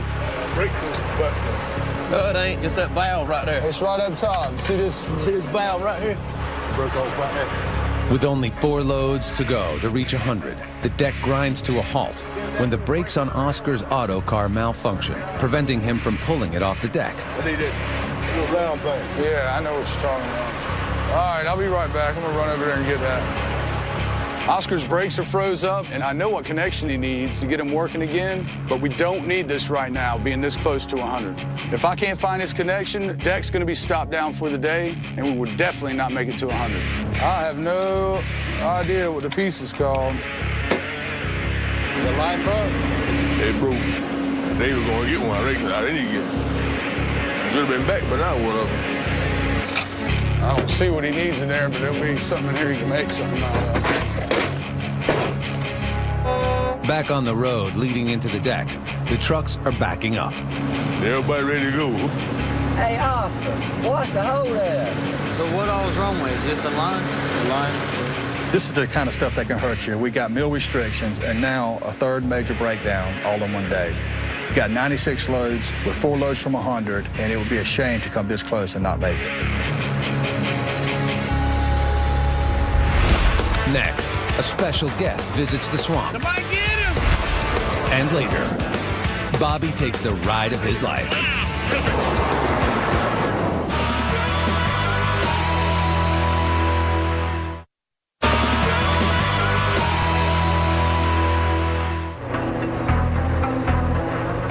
With only 2 hours left in the day and 4 loads short of the coveted 100-load goal, the crew of Goodson's All-Terrain is shut down. There's your line right there. Broke off right there. The brakes on Oscar's truck are frozen, and the truck blocks the only access to and from the deck. I have no idea what the piece is called. The crew scrambles to find a solution. See this valve right here? The lines come out of it. Dave arrives back at the deck with a container of parts, hoping they can make the piece needed to release the brakes and get the truck off the deck. We better have what the hell you need in there. If not, we got something we can make, don't we? Can't you just union it together somehow? Just enough to get it off the damn deck.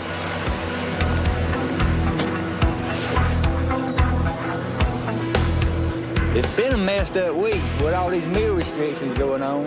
But it actually looked like we were going to get our 100 loads, but wouldn't you know it, as usual, something happened. After 30 minutes, the makeshift part is installed, and Oscar can move his truck, allowing the other trucks access to the deck. All right, you need to get out of the way. You're costing me money.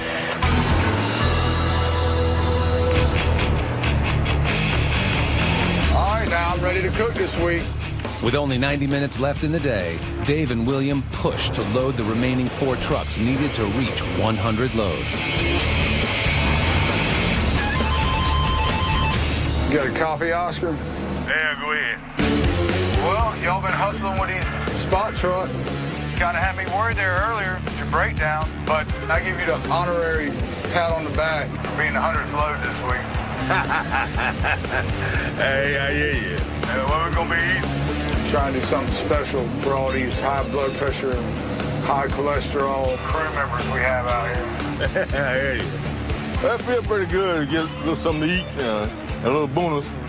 That come out pretty good. Yeah, 100 loads coming out. We're gonna eat good this load. Bacon, my favorite. Y'all can go ahead and get started. With a successful week behind them, the crew bellies up to a hot meal prepared by resident logging chef Dave. Looking good. Better, guys? Would you like to fish? I'm trying to reduce everybody's cholesterol. As the crew eats, a surprise visitor arrives in the swamp. Somebody get him! Is she driving your truck like she's supposed to? I called my brother and I brought him in, surprised everybody. It's nice having him back, even if it was just for a meal. What'd you say, bud? What's the week? How you feel, bud? About 40 pounds light. Feels good, don't it? Slim right down. Look at his hands. Look at let me see that hand. Soft girl hands. You know, out here, I can't express enough that, you know, we are a family. Everybody was thrilled to see him, and I think it done him a lot of good. What's up, everybody? What's up, Bo? Good to see you, man. Ain't that man that was You move like a young man now, man. I feel like a young man. I don't feel like I'm 16 just yet, but I'm working on it. It was fun to come back and see everybody. I enjoyed it. Had to watch what I eat. I don't want to blow my diet plan to pieces. It looks like I'm losing a little bit more weight than what Bobby's losing, but I'm going to challenge Bobby to a weight loss competition. I think we got him beat right now. Bo was bragging about how much weight he lost, and it is good that he lost weight, but he does look good, and hopefully he can keep it off, and I would love to be able to lose about 50, 60 pounds like he did, but not the way he did. Well, guys, listen, hey, thank everybody for coming out to eat. I want to thank y'all for getting 100 loads this week for my birthday. Just got a call from Lori, and she wants me to come home. She's got a birthday surprise for me. Don't leave unless your belly's full. How about that? For my birthday, Lori's got some kind of surprise planned. I'm not sure what she's got up her sleeve, but I'm sure I won't be disappointed. She never ceases to amaze me with the stuff she comes up with. Probably don't want to close your eyes for this. I may want to close my eyes for this. What is it? Well, you just have to wait and see. It wouldn't be a surprise if I told you.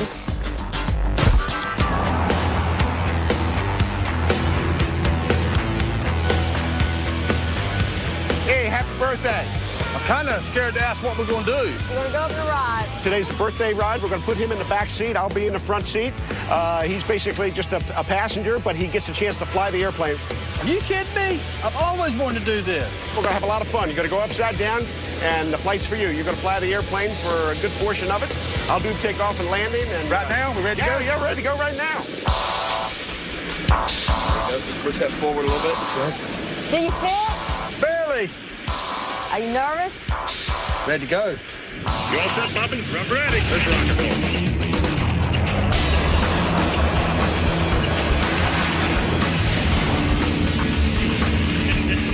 You doing okay with this, Bobby? Doing good. You doing okay with that? Doing good. Okay. And then we just push the stick all the way over to the left. Now we're upside down. Having fun? Yes, sir. 3, 2, 1. It was unbelievable. When he pulled that stick back, and I don't know what the G is, but I mean, it just like compressed you in the seat. And then when he went over, it was just the opposite. It was unbelievable. I take my hat off those guys because I couldn't do it. Okay, why don't you take the airplane, Bobby?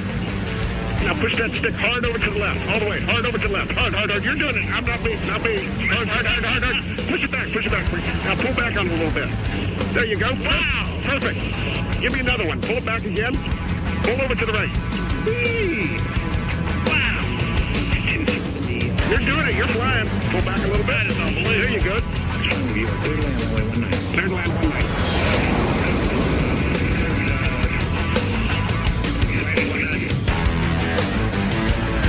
Double checking. I got 3 down the lock. My flaps are full. Good brakes. You are a very good pilot. Thank you. About one more barrel roll, and I would have seen what I ate last night. Is that right? Yes, awesome. Well, I'm very happy for you now that you're on the ground again. All right, bring your left foot over. You know, is there any way that we can we go ahead and just haul it, get our 20 loads in? That way I won't have to keep the guys out here all week. It quickly becomes clear to Bobby that with the mill restrictions continuing, the best he can hope for this week is to break even. Well, that ain't gonna happen. Being a logger during a mill shutdown, I wouldn't wish that on anyone. You know, we're not gonna make any money. We've got to get 75 loads a week. That's what it takes for the company to break even, and you got to at least get 75 loads for the men to get their $75 bonus. Goodson's All-Terrain hauls wood to 3 different mills from the Buckle Tract. Hardwood logs go to both Corbett Timber and Turnbull for use as construction-grade lumber and veneer. The hardwood pulp goes to the pulp mill for use in paper products. Normally, loads are split evenly, with half going to the pulp mill and the other half going to one of the hardwood log mills. But with the pulp mill quota restricting Bobby to 4 loads a day, the crew will have to scramble to find more hardwood logs than usual. What we're trying to do is haul enough wood to pay the guys in the fuel bill, so hopefully we can make this week worth being out here. It's going to be tight. Over on the deck, Dave is greeted with some unwelcome news to start the week. This is the last thing I needed to see this morning. His loader has been taken out of service for maintenance, and he's been given an older backup loader to load the trucks. It's not a bad loader. I mean, 20 years ago, it was state of the art. It's just a slower, clumsier, and that's because it has 5 levers instead of 2 joysticks. You don't want to run it wide open because, you know, it is older. Main thing you want to do is just keep it running. The slower loader is not only bad news for Dave, but also for the truckers who get paid by the load and have been dealing with some problems of their own. With load counts dwindling because of mill quotas, the competition for loads is heating up. How many did y'all get out here Saturday? There's like 6 trailers, wasn't there? Yeah, but knowing that me and Joey was going to work, guess who showed up about midnight and unloaded 3 of them? The monster. Bobby and his son Justin own the trucks that haul the logs, and each driver has been assigned 2 trailers. They can be loaded on Friday for weekend deliveries when the mills are taking wood. For the past 3 weekends, Monkey has taken some of these loads from his fellow drivers. The last Saturday that Joey and myself worked, Joe Monkey knew only 2 trucks was going to work, so he come in here at midnight and unloaded a bunch of the trailers and was gone before we even got in here the next morning. I haul wood on Saturdays, and that's what Bobby wants. All I know is just going to have to be mad. And they just had to get over it. I'm going to do what I got to do, keep ahead of my bills. Coming out. That's sorry, man, that's sorry. The disagreement over spot trailers isn't the only trucker issue Bobby has to deal with this morning. Hey, has anybody seen EJ today? He's here. He quit this morning. EJ, the youngest driver on the crew, had grown unhappy with his shrinking paycheck during the mill slowdown. Apparently, EJ had got a better job opportunity, and I don't know what happened to the 2 weeks' notice, but anyway, he's no longer with us. Not everyone's upset over EJ's sudden departure. Looking good in that new rig, Joy. Thank you. It's about time. Joy has picked herself up a new set of wheels. Joy's been driving the 16-year-old Mac now for a good while, and she's been bugging me for a new truck. It's not a good time to ask for a new truck, is it? A new equipment does make a difference. Yeah. Is that a hint or something? So Justice went ahead and put Joy in EJ's truck. You know, she works hard and she deserves it. Your wish has finally come true. Got your new truck. Yes. I hate to know I had to get it the way I got it, but, you know, it needs a driver anyway, so I guess I'm just as good as any, right? It's a lot nicer than the Mac. It's got a lot more power. It's like getting out of a Pinto into a Cadillac. I can really get used to this baby. Joy has another reason to be happy today. Her brother and fellow trucker Bo is putting his recent medical problems behind him and heading back to the swamp. I went to the doctor Friday. He told me I could go back to work today. He told me to take it easy, not to rush back into it. I've been out of love right at 2 months, so I'm just going to try to hold it to a minimum first couple of days because I sure don't want to go back through all that mess again. All right, baby. Today's special and today's sad. Bo's going back to work, so I lose my lunch buddy. But hopefully he'll take it easy and they won't put too much on him for his first day. We took the pictures on the ferry. I've been out. He sure looked out for me while I've been gone.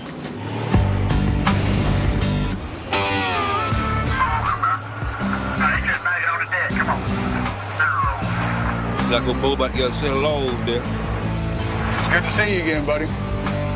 Welcome back, Bobo. You done pretty good for a rookie. He can work. Yes, sir, buddy. How you doing? Very good. Very good. Looking good. I feel better. Feel better. We'll get no weight tickets now. No, that's right. It's good to get Bo back. I mean, I know it's a pain in the tail to stay home. I mean, especially when you want to do something. So I know he's excited to get back. We're excited to have him back. I mean, I never thought I'd miss hearing Bo talk all the time, but you actually do. Glad to see you back, though. Man, I'm glad to be back. Glad to be back. All right, guys, let's move forward. Truck coming out. It doesn't take long for Bo to hear about the ongoing conflict between Monkey and the other truckers. Can we see at 1:30 in the morning? All 3 trailers, I'm waiting to see what happens this week. That's just being pure ignorant and pure greedy. Because we're all out here to make a living. We're not out here to cut each other's throats. With the mill like it is, we're not making that much money to start with. The only thing I can say about the situation is I hope that ain't nobody messed with my mess yet, because I can promise you, there's going to be some payback, and they're not going to like it. He touched that one, that blue one down yonder. I got some bad news, son. When they start loading his and dropping them out yonder, I'm gonna start taking them. I'm gonna get mine back. I got 3 to look out for. That's right. And when they go taking them that belong to me, they're taking money and food out of my youngin' mouth then. That's right.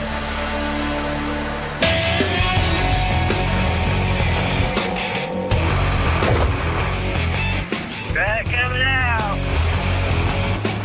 By late afternoon, the crew is on pace to get 18 loads out, despite the mill restrictions. But the small amount of wood remaining to be cut has them concerned about whether they can hit the 75 load goal and get their $75 bonus. Last week we got lucky. We had enough logs to get bonus. But this week we're running out of logs. Here comes Dave.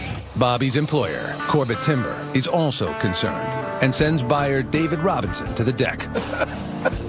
What's up, Dave? Hey, man. How you doing? Turned from mud to dust out here. Yeah. David paid a high price to secure the logging rights to Buckle. Any idea what Semitro's got left? About 3 days of cutting, I think. Okay. Whenever David Robinson comes out to the swamp to check on how much wood we got left to haul, I know something's up because, he could call me on the phone and ask me that. I think what David's really worried about is the investment that corporate's got in this timber and if we're going to have enough wood to haul out of here to get their money back. The mill's being shut down right now, and we're having less and less hardwood logs to pick from. The answer is, I don't know. Where he's at now, it's been some good logs coming out. Good. Yeah, I need that cycle. Good news in my ear. Dave's got a lot riding on this track right now, and I wanted to pay off for him, but I got problems of my own right now. We had enough hardwood logs to get 18 loads out, but the way the wood is thinning out there, I don't know if we'll be able to keep that up the whole week. We need to try to find a way to get more hardwood out for his sake and ours. Coming up. Getting orders one right after the other. Wood is thinning out. We've got to find a big patch of logs. And later. Don't drop Sally Mae. Dave competes to bring home the bacon. I want a pig cooking trophy.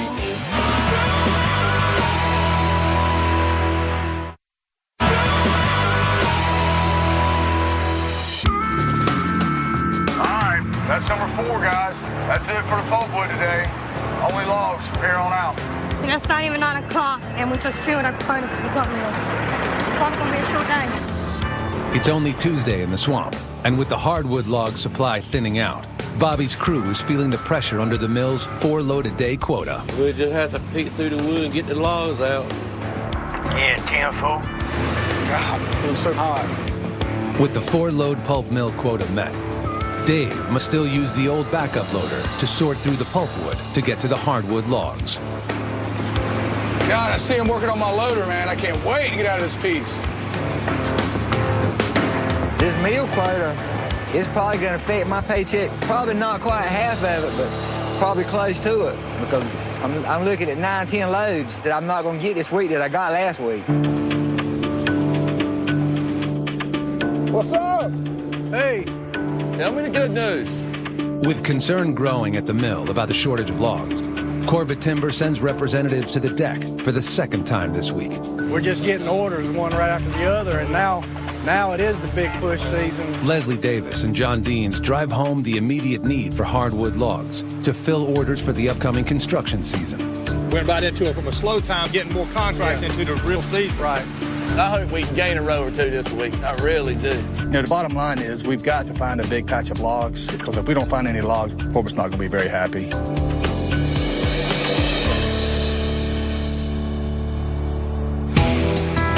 Hey, can't you move any faster on that thing? How much longer we got to wait on the logs? It's only noon, and the deck is virtually empty of usable logs. Petro, we need some more hardwood logs up here. What are you seeing out there? We have a lot of hardwood. Let me check to see what's down in the ground. They're cutting 2 types of wood. Pulpwood, which is under 10 inches in diameter, and hardwood logs, which is anything larger. Since Demetrio cuts 5 days ahead of the crew, there is wood scattered all over the tract, waiting to be pulled to the deck. So he retraces his steps and sifts through the wood on the ground, on the hunt for logs.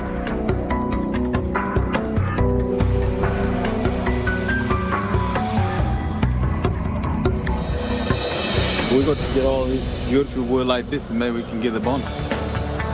Although he has found some logs mixed in with the pulpwood, it's difficult to tell whether it will be enough.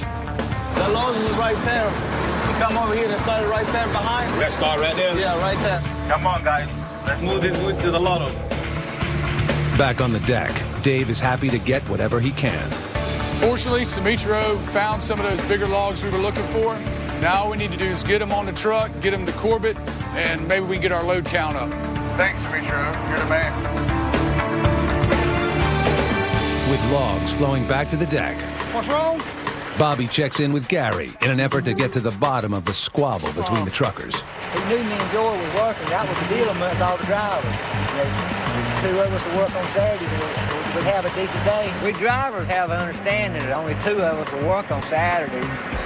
All the extra spot drivers would make a little extra money, but the past 2 weekends, Joe Monkey's come in and poured all the loads. And I'm through with it. The best thing I can do right now is just stay out of it. I've known them all for a long time, and, you know, they're all adults most of the time. But if this starts affecting the load count, I'm going to have to step in. That's truck drivers. You can't satisfy it no matter what you do. It'll be that way till we die. It's always been that way. While Bobby struggles to keep his truckers working as a team. Joy, you gonna help me out at the big pig roast this weekend, aren't you? Yeah, Dave, you can count me in. Gotta bring some pride back to the swamp, buddy. Dave is trying to pull together his own team for a critical showdown outside the swamp. He's heading back to the annual pig cook-off at the Festival on the Noose. Here comes the hog. Where he made a less than stellar showing the previous year. Blood, it's not cooked. Pig's not done? The pig is not cooked, no, sir.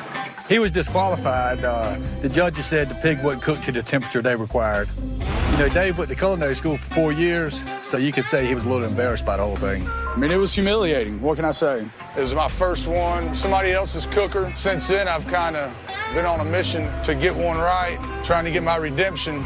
In the months that followed, Dave not only purchased a state-of-the-art grill, he got some first-hand barbecue tips from its designer and champion pig roaster, Stump.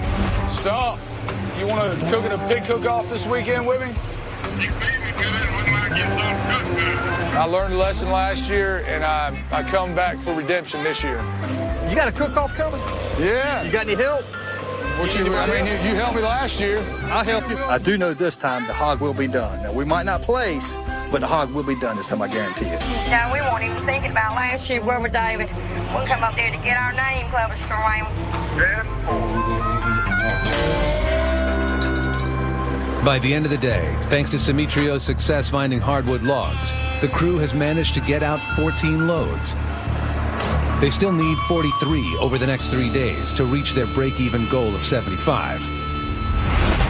Coming up next, Wayne breaks down. We got to get this thing out of the middle of the road before somebody gets hurt. And later, we've got to cut that track. It's no good at all. News of their next job sinks the crew's morale. They had really suckered Bobby in on this deal.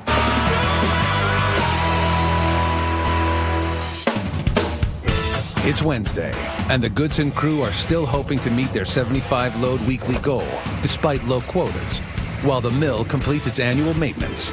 I talked to a couple of my friends that live over there near me, and they said they are busting their tail over there. They got the heated crane tore apart, the chippers tore apart, the debarkers tore apart. All at the same time. Yep. The loggers need 43 more loads over the next 3 days, which averages out to about 15 loads a day. We really lucked out yesterday when Simitro found that big patch of logs, especially not knowing when the mill's going to be back up and running. Hopefully we can keep these logs moving and nothing else go wrong, because we're barely on pace for our 75 loads. With his break-even target still in jeopardy, Bobby's lined up another client who could give his bottom line a much-needed boost. Is this the artiste? I reckon. How you doing, sir? How you doing, Bobby? Brad Kedrick. Nice to meet you, bro. Nice to meet you, sir. Lamar, a wood buyer who purchased stumps from Bobby in the past, has brought another potential buyer out to the swamp. How about that? His name is Brad Kedrick. He's actually a carver, and I'm hoping he'll buy some of these butts we got piling up around here. The butts are useless to Bobby because they're too big to grind at the pulp mill, and the swelled ends cannot be used at the log mills. Brad takes pieces of wood and makes artwork out of it. He sold pieces that he's actually gotten $40,000 for, and it's just an amazing amount of money from a little block of wood, and it's wood that's giving us a headache. What are you looking for when you look at a block of wood? That one up there looks good. I walked up and saw that stump pile, and I said, I see 5,000 ducks ready to have you hatched out there. Yeah, that's a pretty stump right there. If this was cut right here, it'd be about That'd right. be a good stump. Or that one there. Both of them are nice. Those stumps are wood gold. This is good wood, yeah. Yeah. Well, look, thanks for coming out here. My pleasure. Showing me everything. Hey, thanks. We're going to try to get you some more of it. Brad showed me what he's looking for, so I'm going to get Justin to go in there and see if he can pull out some for him. We only get a few $100 a load, but every little bit helps. It's a lot of money for a butt we throw away. Maybe I should take up wood carving. Joy, I'm gonna need you to bring that dump trailer down here to the deck. I'm on my way. The special wood order also means new responsibility for Joy. Got a special assignment for me? Yeah, we're gonna need to clear these butts out and get them to Lamar. Since EJ's quit, I inherited EJ's truck, and the dump trailer comes along with the truck because it's the only truck that has a PTO on it. PTO system is a hydraulic system to raise the bed up and down. So when the boys have their special missions that they go on, I'm right up there with them. I've got my special missions too. Just coming out. Joy delivers 2 loads of butts before making it back to the deck around noon. But the lack of logs has the drivers waiting once again. Baby doll, how's it going? What's going on? Waiting in line. I know, right? Yeah, it's kind of rough right now. I've been to Corbin back before they loaded the truck. Some people on this job feel like that they're the only one that needs to make the dock. It's been 5 days since their dispute with Monkey over stealing trailers. And the truckers' irritation hasn't even begun to die down. Is everything resolved now? Or is No. basically like it was? No. It ain't? No. Everybody kind of gave him a cold shoulder and really didn't even talk to him unless they had to. We all human out here. We ain't kids. It's real life activity. Yeah. It's on add up. This is a dangerous job out here. We need to stay focused on what we're doing. We can't get mad and stay mad at one another. We need to be safe so nobody don't get hurt. Can I make a suggestion? Why can't all those truck drivers call a little meeting and resolve this little issue? You know, we've always been a family out here. Maybe we do need to talk to him. See what's going on. Everybody, this truck driver come up and lay some rules down or something like that, you know. I'm with you. All right. But I'm gonna warn you now, it might get ugly. I don't know how it's going to work out, but don't do something. They're going to stay, man. We got to get things back the way they were. Friday. That'll work. Yeah, Friday. All right, let's go. Let's get them loaded. We got to get them out. All right, here's the meal. With another truck finally loaded, the truckers get back to work. Coming out, coming out. Over an hour later, only 3 of the 4 truckers have returned for another haul. Hey, does anybody know where Wayne is? I was expecting him back by now. 30 miles away, Wayne has met with trouble after his delivery to the mill. I just left Corbett. I heard something vibrating. So kind of slowed down a little bit. Then I heard the wheels lock up. I slid probably about 50 feet before I get inside the medium and get the car stopped. Wayne straps down his drive shaft, which broke free when the U-bolt holding it snapped. Without a drive shaft, the engine's power can't turn the wheels, and his truck is dead in the water. Another truck out of action. That's the last thing we needed this week, especially one broke down in the middle of a busy freeway. Bobby, who was running errands, is just a few miles from the scene, while Justin must head out from the swamp with his tools. 8 loads into their day, this breakdown could prevent them from reaching the day's target of 15. It's hard enough trying to drive those trucks on these highways. And we got to get this thing out of the middle of the road before somebody gets hurt. This is definitely a nightmare for a truck driver. The way the traffic's going and it's right in the center lane, it's going to be kind of dangerous. I don't want to see nobody get hurt over you going. Don't look good. Coming up next. It's pure murder. Bobby prepares to move, but gets more than he bargained for. Watch out, boy. This place is infested with cottonmouths.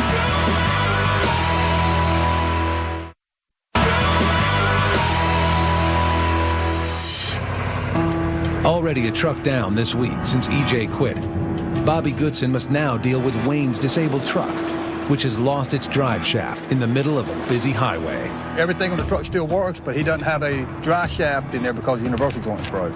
Get on top of the truck now, Bob. I wasn't staying down in there. Right here where the boat came out. It connects the engine power to the rear ends, which makes the truck go. And right now, nothing turns the tire. I wonder if I could pull it backwards. The first thing we got to do is get Wayne out of the road. I mean, this is a heavily traveled area. There's a lot of cars going up on either side. Last thing we do is for somebody to get run over. Okay, let's see if we can get this done without getting killed. I don't want to waste any time getting a tow truck here if I don't have to. I'm going to see if I can take my pickup and see if I can pull them off the road. He's going to run to the back of it. Wayne's truck weighs about 30,000 pounds unloaded. I like my little truck in four-wheel drive, and I had to really give it some gas to get it moving. You know, it's kind of lucky. The traffic opened up right then, and I was able to ease them across the lanes and get them over into the parking lot. You know, if we're really lucky, me and Justin will be able to get this truck fixed pretty quick, because this truck ain't making anybody rich just sitting here. So every 2 hours, I'm probably losing a load of wood, costing about $35 to $40. That's money I can use in my pocket. It had to be knocked out. The bolt was still broke off in the dry shaft. Normally, that would mean a couple-hour wait while we took it to the shop to get the bolts out. But Wayne was nice enough to break down right in front of the parts store. I'm gonna go around and walk up there to the shop and see if I can get one of them guys to help me get this out. We both down in a good area. What more can I ask for? Well, Dave, you happy now? You got your baby back. Man, ain't that the truth? You won't hear me complaining about that. Back at Buckle, a different repair is finally finished. Dave's loader is back in action, and the old backup loader has been retired once again. Front is held up, served its purpose for a few days, but nothing beats what I've run every day for about the last 4 years. They worked hard on it, got the part, got it in. She's ready to go. Seems to me it's a lot faster than it was before, but, you know, I was running dinosaurs over there, so. All right, everybody, I'm back. Let's get some wood hauled. 10, 4. When you happy if we're going to do well at the big pig race this weekend? No, we got to represent the swamp big. Have you heard anything about Wayne? Have they got it fixed yet? I don't think they got it yet. Darn, I swear it don't never fail. Something tears up. 30 miles away, Bobby has returned with a replacement part for Wayne's broken U-bolt when Justin arrives with the tools to fix the truck. By the time I got there, Dad had the drive.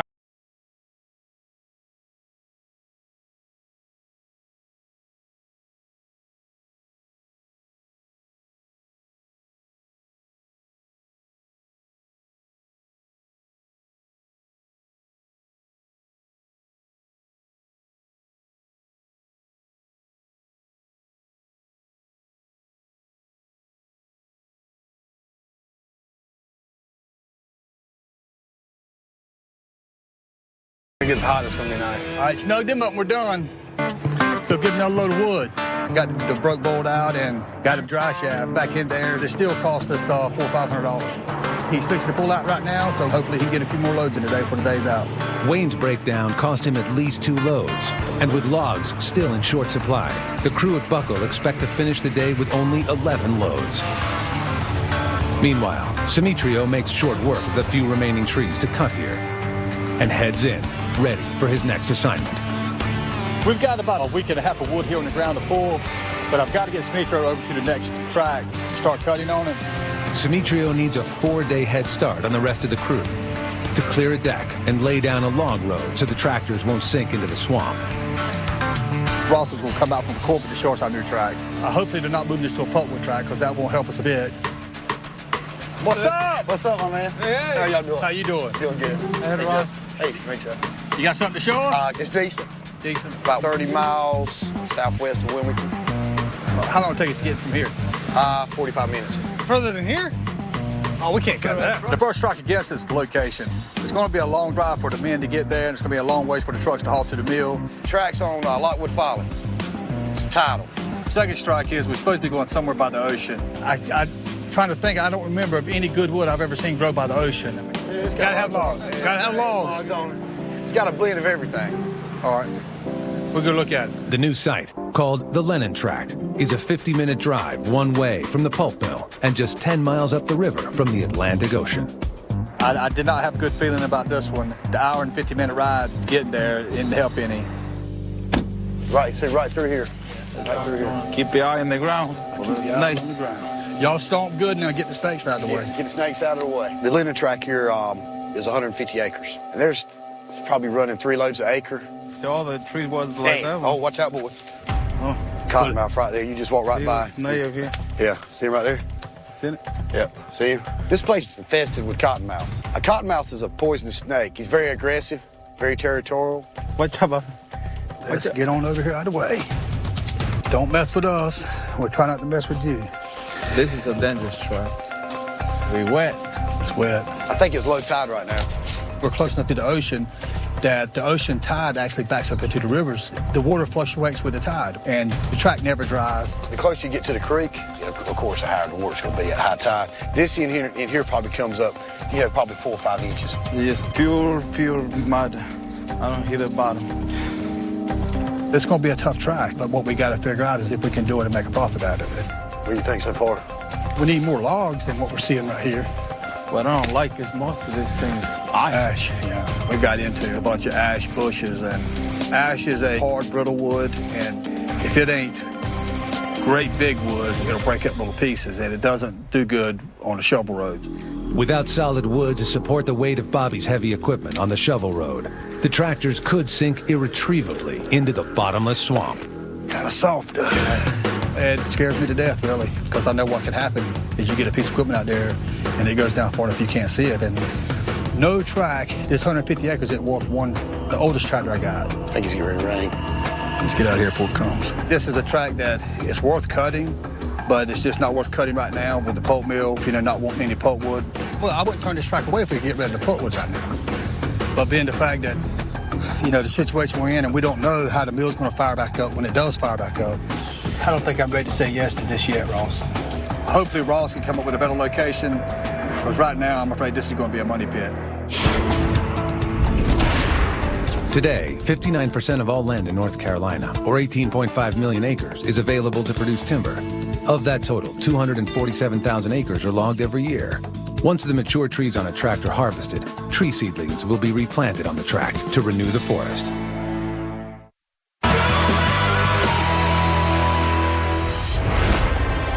All right, guys, we need to tighten up. I need some logs. We got to get them to the deck so we can get them on the truck. It's Thursday, and with only 2 work days left this week, the swamp loggers are still 32 loads shy of their break-even goal of 75. It's a difficult target, with mill quotas limiting their daily loads. And today, the crew gets more bad news. We've got to cut that track. According to what I heard, they want to cut it, and they're like, you kidding me? It's no good at all. They're not looking. We walk all the way to the better back where the river is. The only thing you see is trees about that big. Corbett has made a decision to move Bobby and his crew to the soggy Lennon tract, despite its poor location and lack of quality logs. I think it's a bad move, but they got it figured out somehow, so hopefully they'll make it work when we get our loads in. Is it true we're moving over there by supply? That's what I hear too. Get ready for your fuel bill to go sky high. We cut mostly the worst blocks. And I guess everybody else was smart enough not to take this track. But when you're the cleanup crew, you get stuck with garbage sometimes. But I guess probably move this afternoon. Which one you want to take? Which stumper? Probably the old one. Bobby owns 2 feller bunchers, also known as stumpers. The tread on the older one has been retrofitted over the years with additional steel plates to help it grab in soft ground. I trust this one better than the deal one. This, I put it in bad holes and I come out there, So I'd help it bail me out this time too, And it was also bad news for the day's load count. After this load is delivered, Bo must change hats and resume his job as the company's moving man. Why? Probably gonna grab that low boy. Move that stumper. You feel all right doing moving? Oh, yeah, we're good. Good. Yeah. It's in your name, so. No, good. It doesn't matter now. Truck coming out. I'll be back in about an hour or so with the low boy. The last time Bo moved, he was having chest pains. It turned out to be his gallbladder. Of course, Bo had complications and, almost died, stayed in intensive care for, I think, 10 or 11 days. Come on back! I'm feeling pretty good today. My strength is not quite back where I want it to be, so I'm just not going to get in a hurry. Go across there? Yeah, we're right across there. Justin and Bobby will be here, so it's Metro kind of help me out. All right, boys, let's get it done. Move it out. I'm going to help Bo move the loader over there today. Metro still has a couple of days of maintenance on the stumper, so the plan is to get him over there cut next week. Now we'll see how far this track really is. With the move foremost on everyone's mind, the dispute between Monkey and the other truck drivers over stolen trailers remains unresolved. Hey, George, what happened to the meeting we were going to have with Monkey Joe? We tried. We were going to meet over there at the grill, but he just drove right on by. Well, I'm not surprised. Meeting won't do nothing, just pick everything back up, get everybody back mad again, and start talking and carrying on, and I'll be the bad guy again. So we're just going to let it slide. I'm not out here to make nobody mad. I hope they understand that. I don't want to make them mad. I'm out here to work, make money, and I'm going to do that. I hope he starts seeing what's right. I'm not so sure. He's a grown man. You don't teach the old dog new tricks. I hope that he's learned his lesson. We won't know until the next time the mill's open on Saturday. That'll be when we'll find out.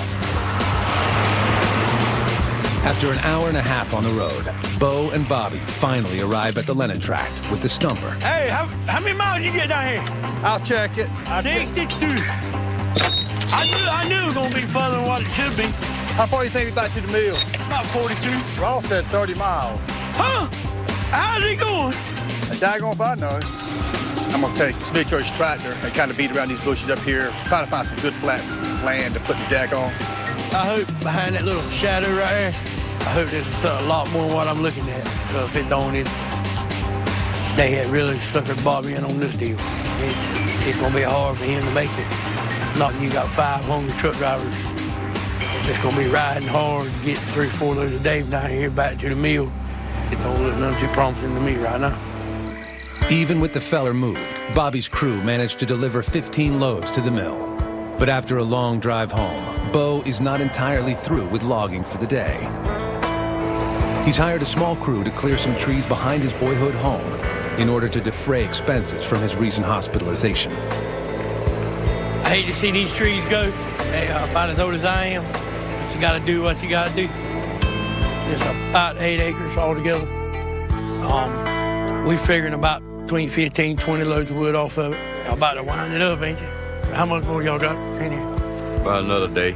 We get it all cut and piled up tomorrow, and I really just have to haul it Monday. I'm figuring somewhere in that neighborhood about $4,500, $5,000 of it. And you go to paying $2,500 this doctor, $2,000 this doctor, $1,500 to the hospital. You know, it don't take long for $5,000, $6,000 gone. I mean, just gone. So I'm hoping we can get enough ideas to get them paid off. What's up? How y'all doing? Nothing. That was cool. It was good. Come here, buddy. I work hard for the money I make, and when the bills pile up like this, it's kind of scary. Ready for your ball tournament? She has a ball tournament? I got a ball tournament in Myrtle Beach. 2 weeks. Got the youngers to look out for. It ain't easy, especially when the mills are shut down like this. So every load I haul count. Where you for? Where you for, Cat? Well, what are you doing? Coming up. Do you have a done pig? Did you learn how to cook? Oh, my God. It's showtime for Dave. You can feel the tension here in the tent. We want a miracle.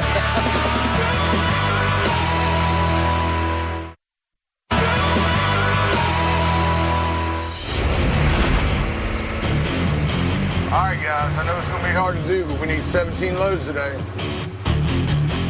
It's the last day of our hauling week for the guys, and they're awfully close to getting 75 loads, which I really didn't even consider it as being an option this week, being that we didn't have but 20 loads of pulpwood to haul. All right, Monkey. First one of the day, 16 more. Coming out, Chuck, coming out. But the guys have worked hard. They found a lot of logs, and we're awfully close to getting it. It's going to be tight. Gary, you're number 60. 15 more. Joy, that's number 64. More. Of course, it helps the company the more loads we get, but those guys get 75 loads at $75 in everybody's pocket. Just loaded load number 68. All right, Marky, you're number 70. Joy, you're number 71. All right, Gary, that's 72. 3 more. And more. We were doing all right.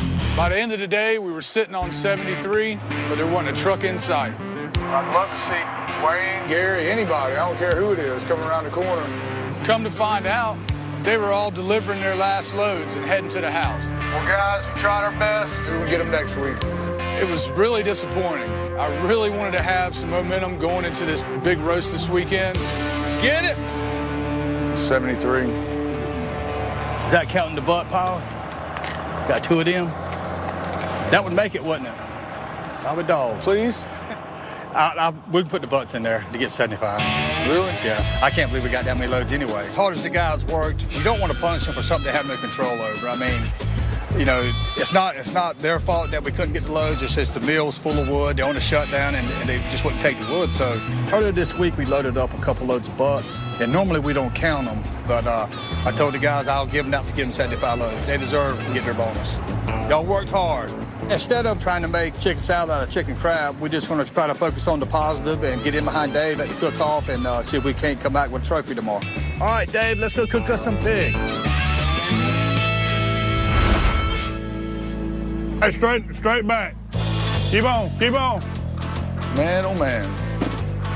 It's early evening, and Dave's crew assembles for what will be an all-night affair. All year long, this has dwelled on my mind, knowing that I could have done a lot better than I did last year. But this year, I'm going to get the job done. 250 stump. My secret weapon this year is Stump. He designed and built this grill, and he's won contests like this all over the country. I want a pig cooking trophy. Number 45 is Mr. Dave Mueller. We're going to hand the pigs out about 8:30, 8:45. Which way's the head? Sir. Come on, this way. We got to trim it up. Oh, yeah. Take that off. All the blood, fat, everything off of it that we can get. All right, slinging fat over here. Anything white won't make more. The hog that they give us is a 140-pound hog. We're going to cook it about 12 hours. What are we allowed to do to this thing? Really not much. It's pretty much, you know, clean it up and put it on the grill. You got it, Dave? Yeah. We're doing something I normally don't do. We're going to cook the hog meat down first for a couple hours, and then we're going to flip it to get that skin nice and crisp. Don't drop Sally Mae. Don't drop Sally Mae. The biggest thing, we're going to get it done. I think that was the problem he had last time. Thanks, everybody. I mean, this means a lot to me, and hopefully tomorrow, when we're holding that trophy, redemption will be done. Yes, sir. That's what it's about.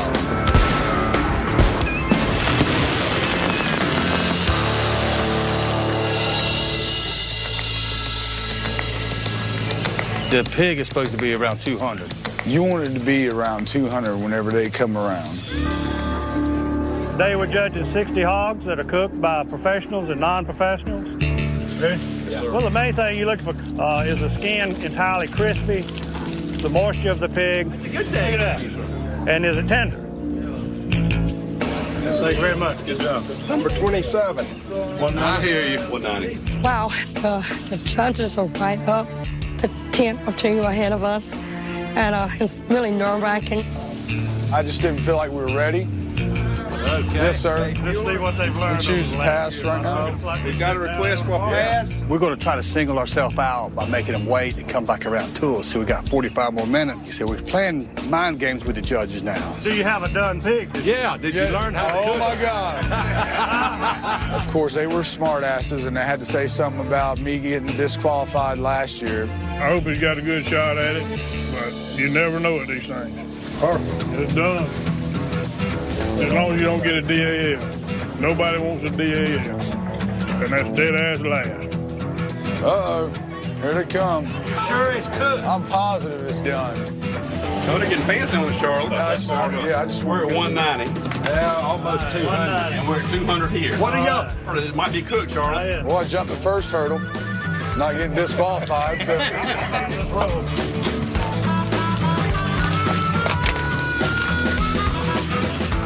A little bit, though. I know. Been cooking for 2 days. Hey, whatever it takes, right? We want a miracle. Is it edible? Oh, man. It's actually even got some moisture in it. All right, now. I'm impressed. You did well. We're going from 0 to hero. You done good, boy. You can feel the tension here in the tent. They was actually pretty impressed. Now let's go see if we won this thing. Let's go. We had probably one of the best years ever. Scores, I believe, are tighter than they've ever been. So we're going to start with the backyard category. In second place, the winner is Chief Cook Dave Mueller, Lager Chef. You know, he had to make a comeback.